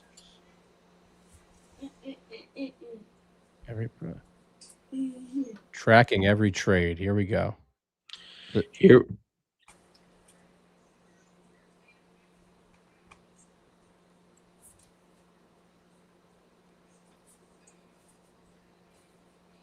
What do you think is the most shocking trade? The Adley Rutschman? Yeah, that's a big one. That's a big one. Yeah. I would say so. And any deal to watch the Nationals are making. Yeah, but Rutschman to the Red Sox. I mean, I didn't.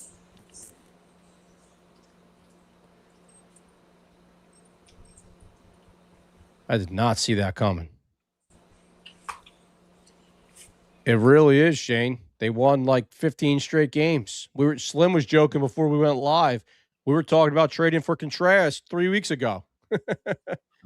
Yeah, besides the most impressive win streak, they just had the most impressive series win of the year for any team with sweeping the Dodgers and kicking their butts last night. And I'm more so saying, going back to my Adley Rutschman comment, I'm more so saying like that was a cornerstone guy for them, right? Like that. I'm in Maryland all the time. The people down in Baltimore love that guy, right? Like just years ago. Yeah, they sucked for a lot of years to get that pick. Right, and he was back-to-back All-Stars. Like look at his 20. He had as a rookie, 24-year-old. He had a 5 WAR year, followed up with another 4+ WAR year. 3-time All-Star. He was top 10 in MVP as a 25-year-old catcher. I mean, the guy was looking as good as it gets, and he's only 28 now. Yeah. And he's having a decent year. Yeah. So it's just like It was kind of a turnaround year this year for him. Right. Yeah, he stunk last year. Batted .220. All right, so we're at 6 o'clock. The deadline has officially passed, but we could get some late movement in the next couple minutes. We'll see.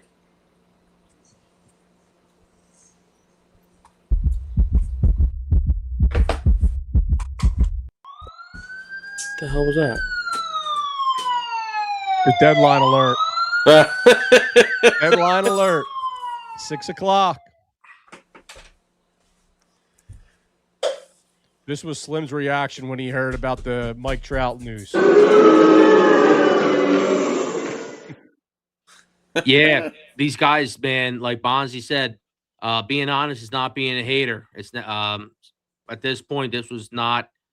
It's not enough. It's not enough. Right? Anybody 100%. You did the positional values before. Our best position, value wise, hitting, was it just offense you did or both? Offense. I did offense. OPS. It was Harper. All right. So you did OPS. Harper and Schwarber. Harper and Schwarber, like you were expecting. Now we're moving those guys. We did. Now Arraez is going to make second base better, but now first base is going to fall off a damn cliff. Third base, we'll see. Right. Right field will get better. Right field will get better. So there's that, but it's not. I don't think it's enough. Uh-oh. That's not good. And now the Padres might. Now we're one game ahead of the Padres. Yeah. We're one game ahead of the Padres. Our lineup tonight sucks. So they get Robbie Ray and so they got TC two Mize. starting. Wow. Yeah. This is the Fire Dave Dombrowski podcast now. Like this is not good.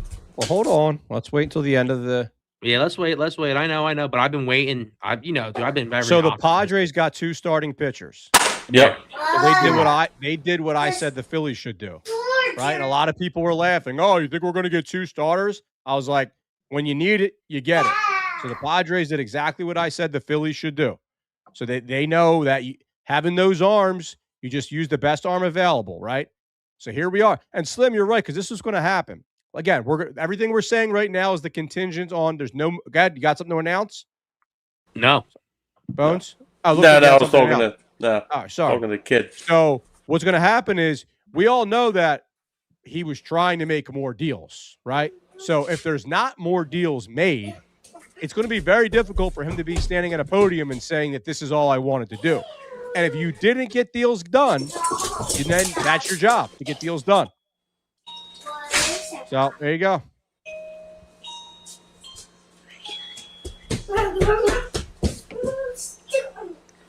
Damn. So we'll probably run this. What do you think? 6:15? Sure. Yeah. That's appropriate, Bones. Yeah. We'll see reports. Yeah. I just hate to have something and get announced right when. That'd be hilarious. Yeah, we can say till whenever. That would be our luck. Go to 6:20, 6:25 or something. I'm chilling. Yeah, hopefully Arraez gets in there and hopefully he's hot. Hopefully he's maybe that power comes. Maybe he gets a little power streak in him or something, but we're going to need something. We're going to need some serious production. Now, the batting order, the lineup should be a lot better, right? Ken, I hear you, but I'm more talking about you got Aaron Nola, excuse me, and then Andrew Painter. Listen, brother, I'm not too worried about his mental game. I'm worried about winning baseball games, right? Like Painter's still coming off of a very good start, but I don't think anybody's too confident in him moving forward. I want to be. I feel decent long term. For sure. He's 22. Bob Nightingale. trade deadline is over, but there will be a handful of deals still trickling in during the next 30 minutes. You want to do 6:30 then? Yeah. All right. 6:30 works. We need to light a candle, say a prayer.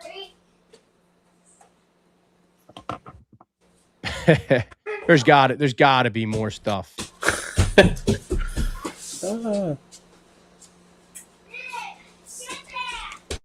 We need one of our insiders to be getting some information, man. Dude, no one knows. Dude, that's the other thing. Like, people joke, you don't know shit. You don't have any sources. And then I'm sitting there listening to the top dogs, and it's like, what is going on? Even if it's like a lot of these shows, a lot of these people, it seems like everyone is kind of on the same level here, dude. You know what I'm saying? Like, well, yeah, we're like, there's like 5 people that are locked in. I have no problem holding on to prospects. This is from Steve in the chat, but someone like Gage Wood, he should get some bullpen innings then and now. It comes up to comes September. McFarland, he should be now in the pen. Yeah, no, I think Gage Wood and McFarland are 2 names that the Phillies have in the back of their mind when they're going for bullpen guys, right? Because they're like, all right, well, we have these 2 guys, so we're going to trade for something that's of a lesser value that's going to cost us assets.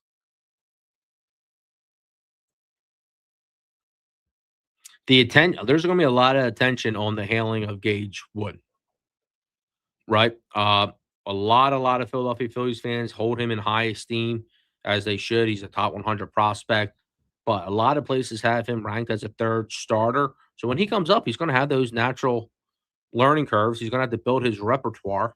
Right. And then if that doesn't go to plan, like so often it seems to happen with the Phils. Now, yeah, I'm not going to go in full crisis mode. This is what happens. I start spiraling, bro. Same Broad Street. Sup, Broad Street. Can't believe we lost. Yeah, we got a lot of people coming in here. The Pampered Pool is still playing shortstop. Now, that's from Richard in the chat. Now, did you mean the Pampered Poodle? What the hell is the Pampered Pool? Let us know what you meant there, Richard. Does the Pampered Pool mean anything to you guys? No. Not sure. Hopefully that's not an inappropriate thing. It does seem like a little like a Deadpool joke or something.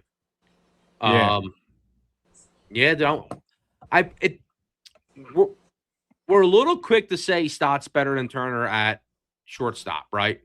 It's been a long time since it's been a decent amount since he played it. Turner's extremely athletic, had the good year last year.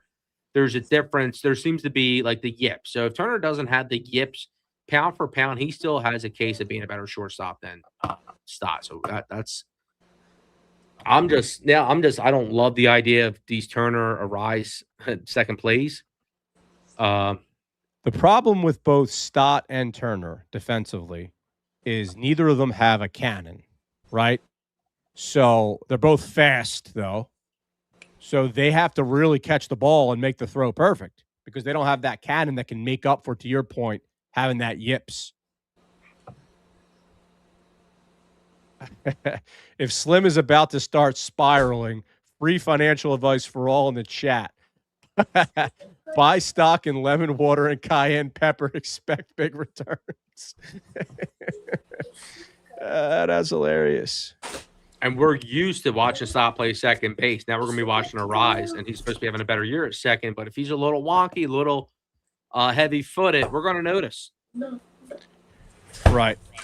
So the Padres gave up their 2nd prospect for Casey Mize, and then a guy that isn't in their top 30. And what's Mize control? Like 3 years? Had to be. High. Let's see. No, he's a free agent. He's a rental. So they gave him their 2nd overall prospect for. Yeah. Interesting. Okay.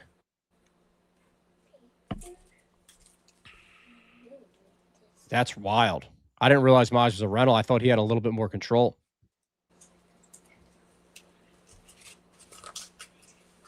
That's all good comps.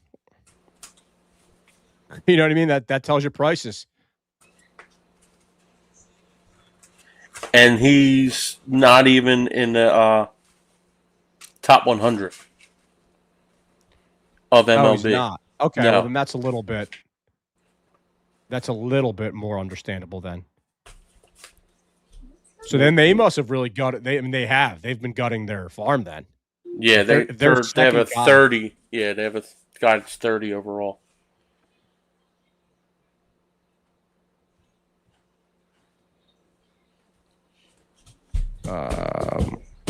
Okay, I just wanted to put that to we're alive. So added no starting pitching. They think Arraez and 2 relievers are enough. Yeah, I mean, I think we all thought at a minimum we were going to get a starting pitcher. So we'll see here.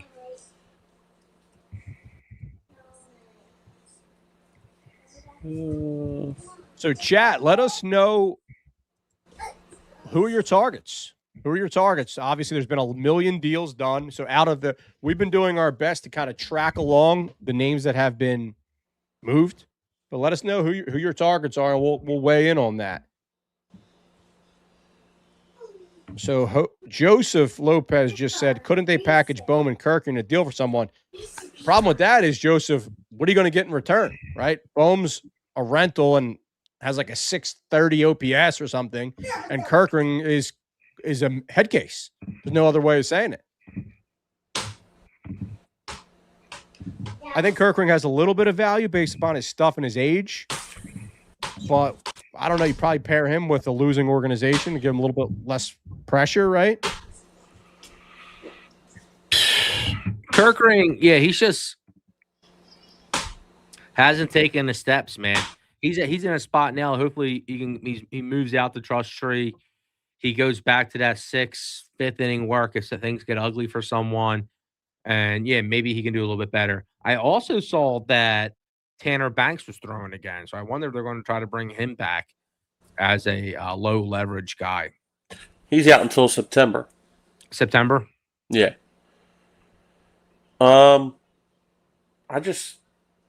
deals that the Cubs and the Padres made, I think the Phillies did well today, but not well enough compared to what them two did. Right. Because the Phillies are smack dab in the middle of them two teams. Padres, obviously, they're on the outside looking in right now. Do you have a list in front of you of everything that the Padres did? Because I want to have and Lane Thomas went to the Braves. So yeah. He's not available anymore, Shane. So they got Casey Mize. They got Robbie Ray. Okay, so 2 starting pitchers. That's it. Okay. I mean, their offense is good. Yeah. No, but that's good. I mean, they got 40% of the rotation. Yeah. And then, let's see. Go to the Cubs.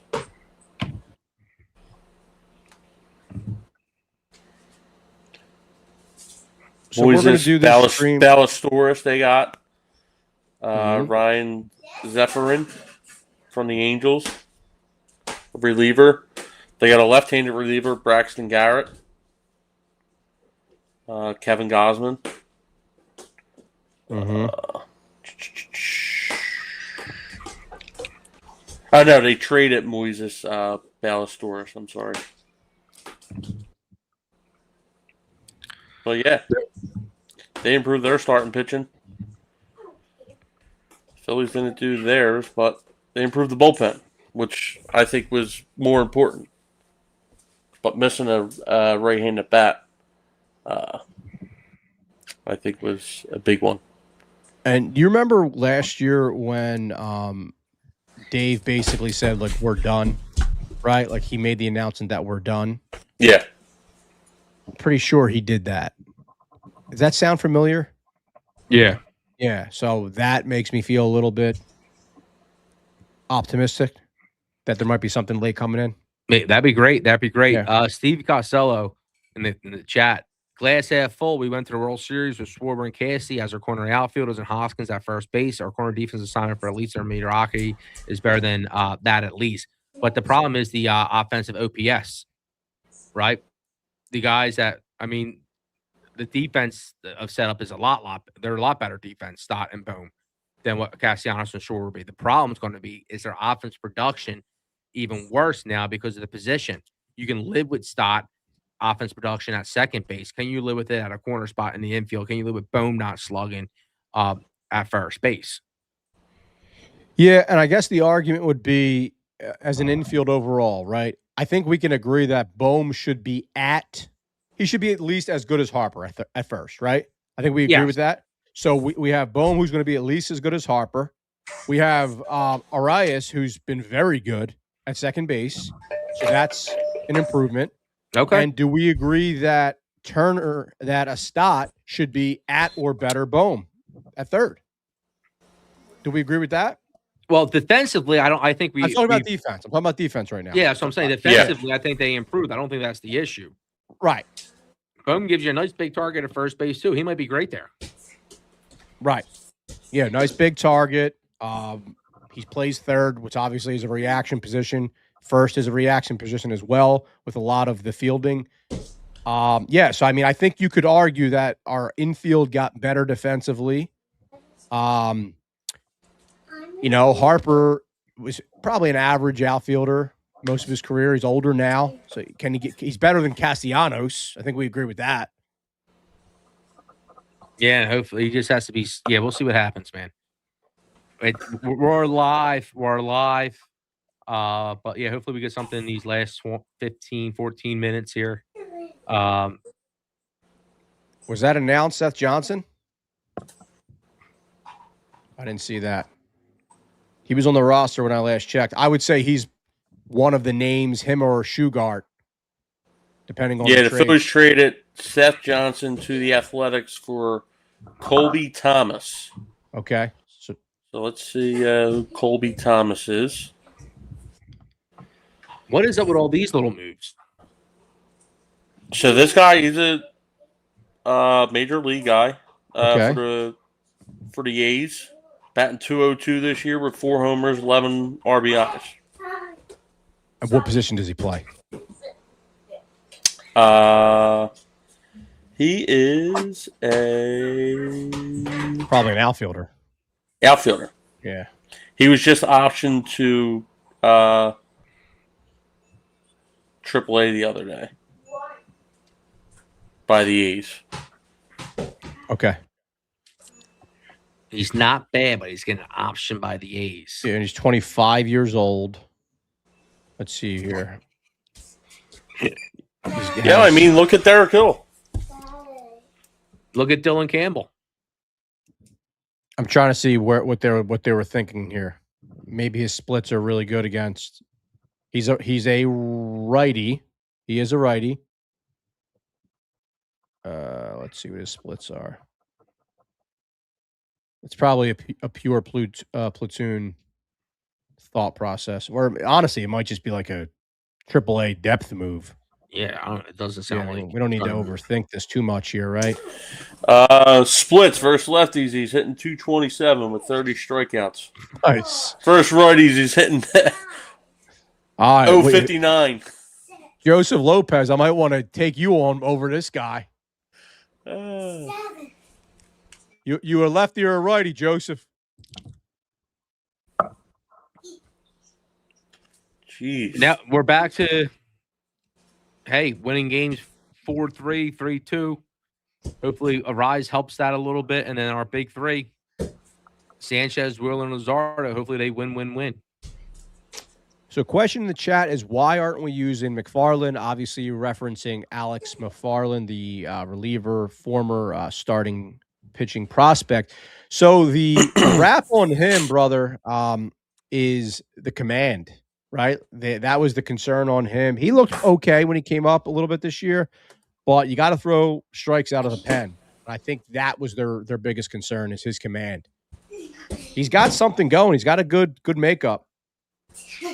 But yeah, he's probably going to get called up now that Seth Johnson's gone. It's funny, Seth Johnson was on my list of guys to trade. To the moon. Yes. But who was talking shit on Painter? Dude, he looked good the other night.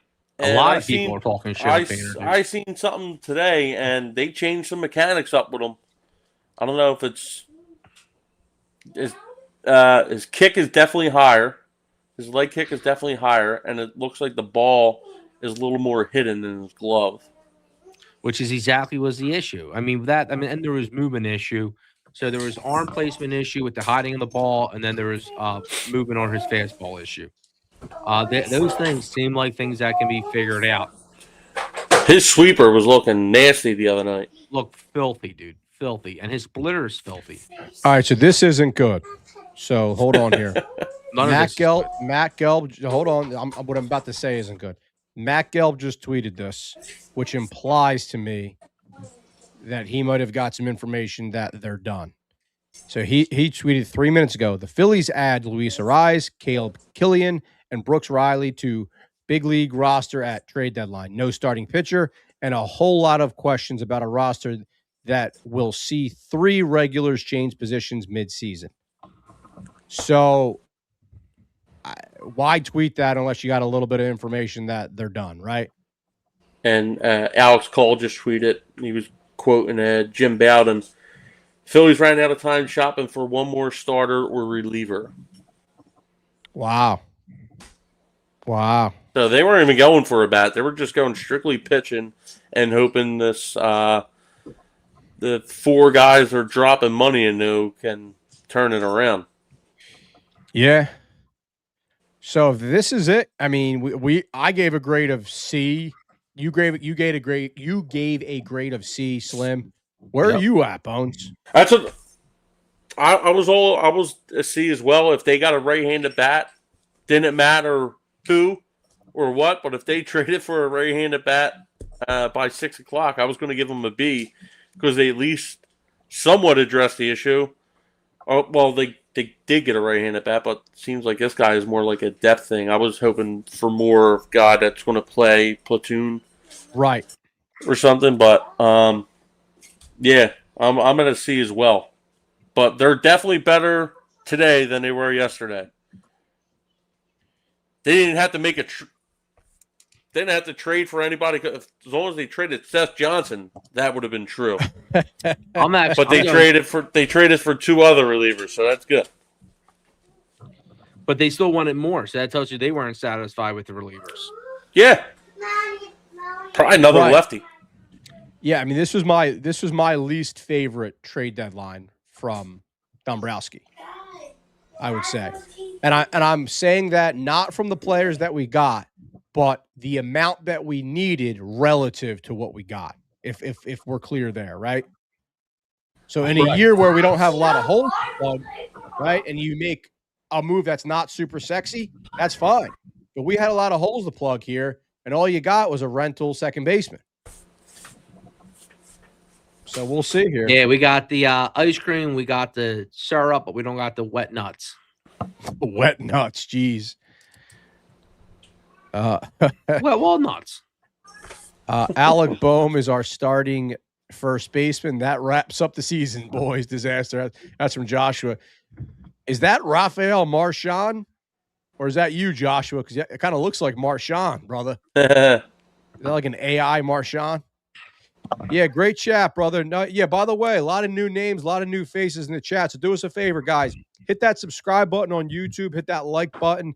And come hang. We go live every Sunday, 7 o'clock, and we go live periodically throughout the week from the Phillies. So hit that button. Boys, So, Get. I just seen a tweet from that Phillies tailgate. Colby Thomas was the A's number 3 prospect last year, but hasn't had really any success in the majors. So maybe they're hoping Kevin Lowe can fix him. Okay, that's something. Yeah, but they traded him for Seth Johnson. You know what I mean? Like, come on. That's a project. Seth Johnson has stunk this year. Hey, dude, Arraez, his bat addresses a real problem, right? Getting on base, putting balls in play.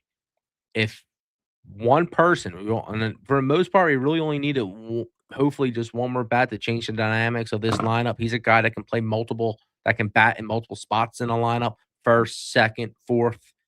So maybe that's enough to get this offense a little bit better, and then we lean back into Sanchez, Wheeler, and Luzardo, and even Nola. Like all these starting pitchers, Turner, all like you said, the guys we invested in, they all have to come to fruition now.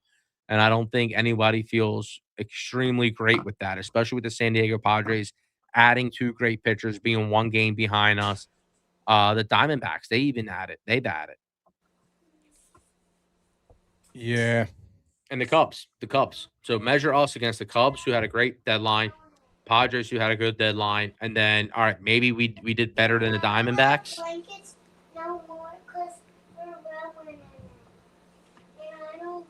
But that puts us as the 3rd wild card team.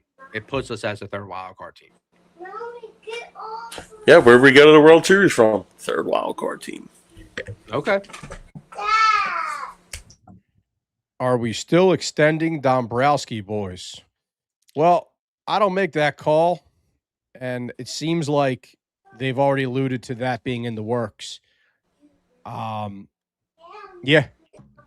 I can't believe we didn't get another pitcher. I guess the narrative is going to be, all right, so let's play this game. Right, we're going to stick till 6:30, right? So, Bones, you're going to go first, I'll go last. You're Dave Dombrowski, right? We're not making any other moves. What are you saying to the media right now at the podium? I like our team. Trey Turner's been coming around offensively the last month. Obviously, Schwarber didn't have a great month, hasn't had a homer since July, but we're hoping he turns around, and that's what we're doing inside. We believe that we have the offense to take us into the playoffs. We addressed our bullpen needs, and that's what we're going to work with. Pretty good.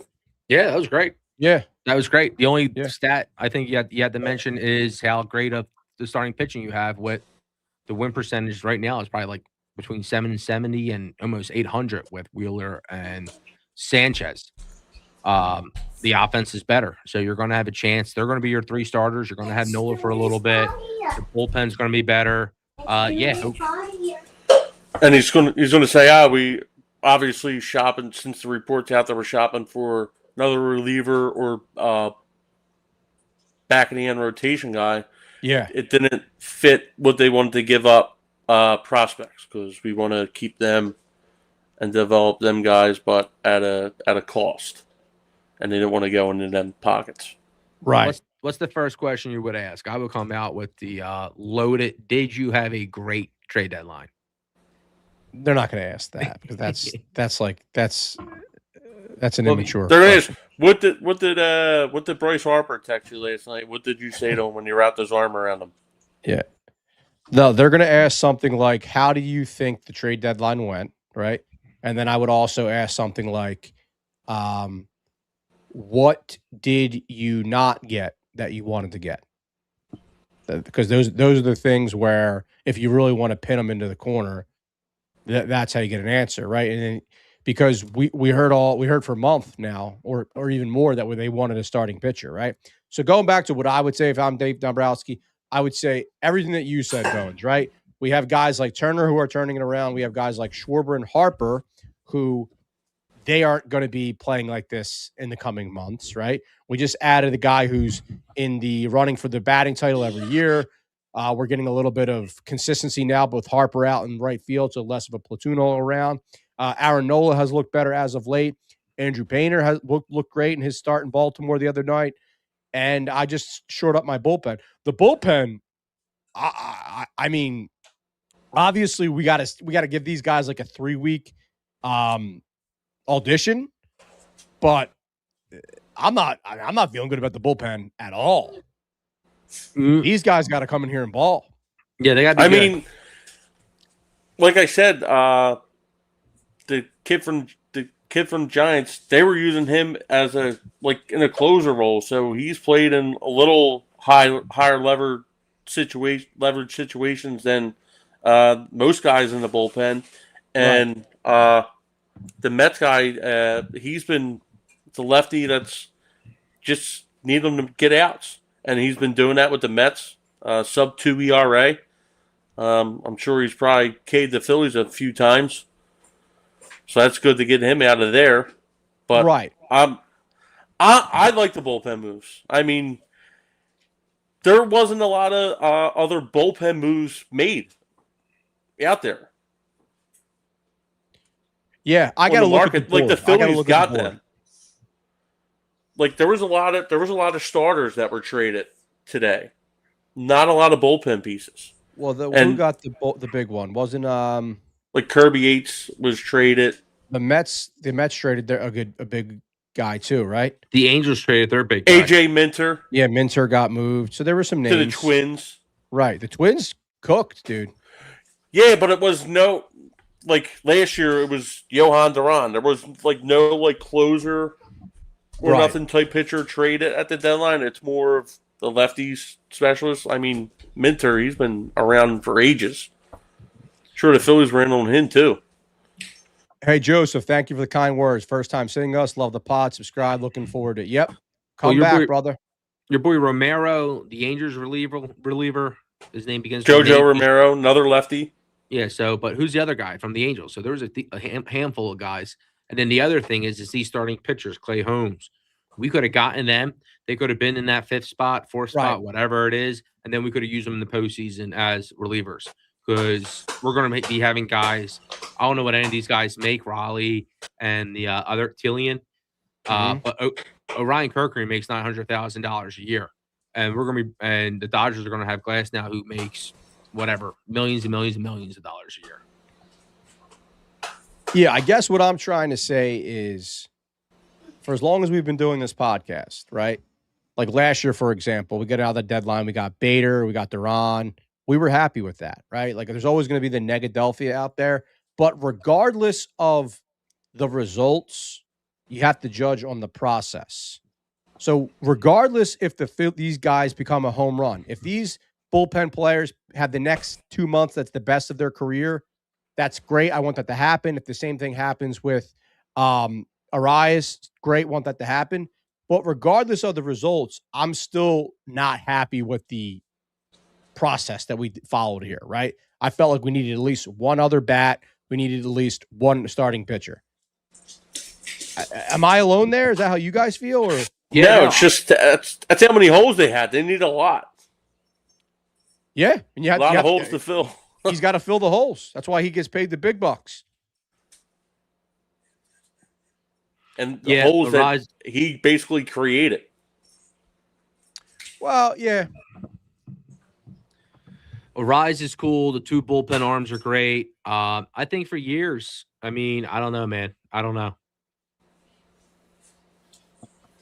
I don't trust Aaron Nola and Andrew Painter for the next 2 months. No. And I have to right now. I have to do that. So Dave Dombrowski has put me in a position where I have to trust Aaron Nola and Andrew Painter for 2 months of the two most pressure-filled months of the season. So why should I feel good about that? Yeah, speechless. Yeah. So that's the scenario that we're put in. Aaron Nola looks like he's not going to be in the big leagues in a year every once in a while, right? Like that's how he looks for stretches at a time. Like I don't think we can overstate that. Like Nola has like 4 or 5 strings where it's like, wow, is this guy like it's like if he wasn't getting paid $25 million a year, you're like, why would he even be on the team? That's how the level of pitcher that he puts out there at times. And I love Aaron Nola. Yeah, he's one of the worst. Yeah, one of the worst ERAs in all the league the last couple of years. Right. So like that's where I'm at. But I'll let you guys have final words here. Go ahead. No, my final words are: I love Arraez. The two bullpen arms are cool, solid, nice, but truly, and I know all the haters, I know the Trout stuff, but it seemed like something was boiling for a bit there. Dave was working the lines, and he failed to get anything to fruition. So my final grade, I'm bringing it down from a C to a D. Oh, shit. Yeah, they're getting a D. Wow. Dog shit Dave, eh? Yep.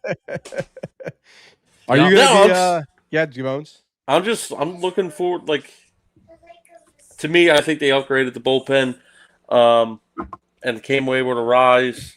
But these next couple games, Washington, Seller, Toronto, whatever they're doing, Seller and not Seller, St. Louis, they get a little stretch here. Minnesota against teams that they should be able to beat in the series. Should win the next 4 series, and then Miami's going to give them trouble just going in. Because, like, who just Broad Street guy just said it. Their September schedule is tough. Yeah. It's all playoff teams outside of Washington and the Mets in the middle of the month. Literally, every team is either leading their division or Arizona is the wild card. Milwaukee, Tampa, it's going to be tough. So JR has reached out to us, and I know you guys have commented on this about Colby Thomas, basically saying don't sleep on Colby Thomas. He was a former top prospect. By the way, how many former top prospects? I mean, like there's a million. But he's a right-handed hitter. He can play any outfield position. If he can be a Jeff Jenkins type bat, that'll be good. He's also very young. All right, I mean, look. He said he's better than Crawford on a tweet. Okay. Listen, we'll let the results speak for that. The fact that we just traded Seth Johnson for him doesn't make me feel good. That's how you should feel. Because Seth Johnson, I mean, and I've jokingly said I want Seth Johnson to work more than anything because there's something there, right? But he's like Seth Johnson might be a Ryan Kirkring on steroids with the meltdowns. Yeah. But Seth Johnson just proves that everybody throws 100 these days. Right. Yeah. I can see McFarling being potentially called up now. Yeah. Because I feel like they were trying to potentially maybe try to. He's got to wait until, like, since they sent him down, he's got to wait a certain amount of days before he can be called up again. Okay. It's like a 15-day window or something. Like Dante Nori, he's a top prospect, right? Like, how bullish are we that Dante Nori is ever going to have impactful starts for the Phillies? I mean, I'm not. But can we close it down? Yeah, I think we can. I think that's it, man. The game's going to be starting soon. Yeah, game's about to start. Yeah, we're actually, we said we were going to lead into the deadline. We're actually going to lead into the Phillies. All right, we'll go Phils. We're being a little bit more. I think Bones is the most optimistic here, Slim. That's interesting. It's flipped. The role has flipped here. I'm upset with the deadline. We still have it. We'll see We'll see what's up. We'll see what's up. I'm excited for a rise, no doubt about it. Super excited for a rise. Go Phils. We'll be back probably sometime midweek, but at the least Sunday. We'll see you soon.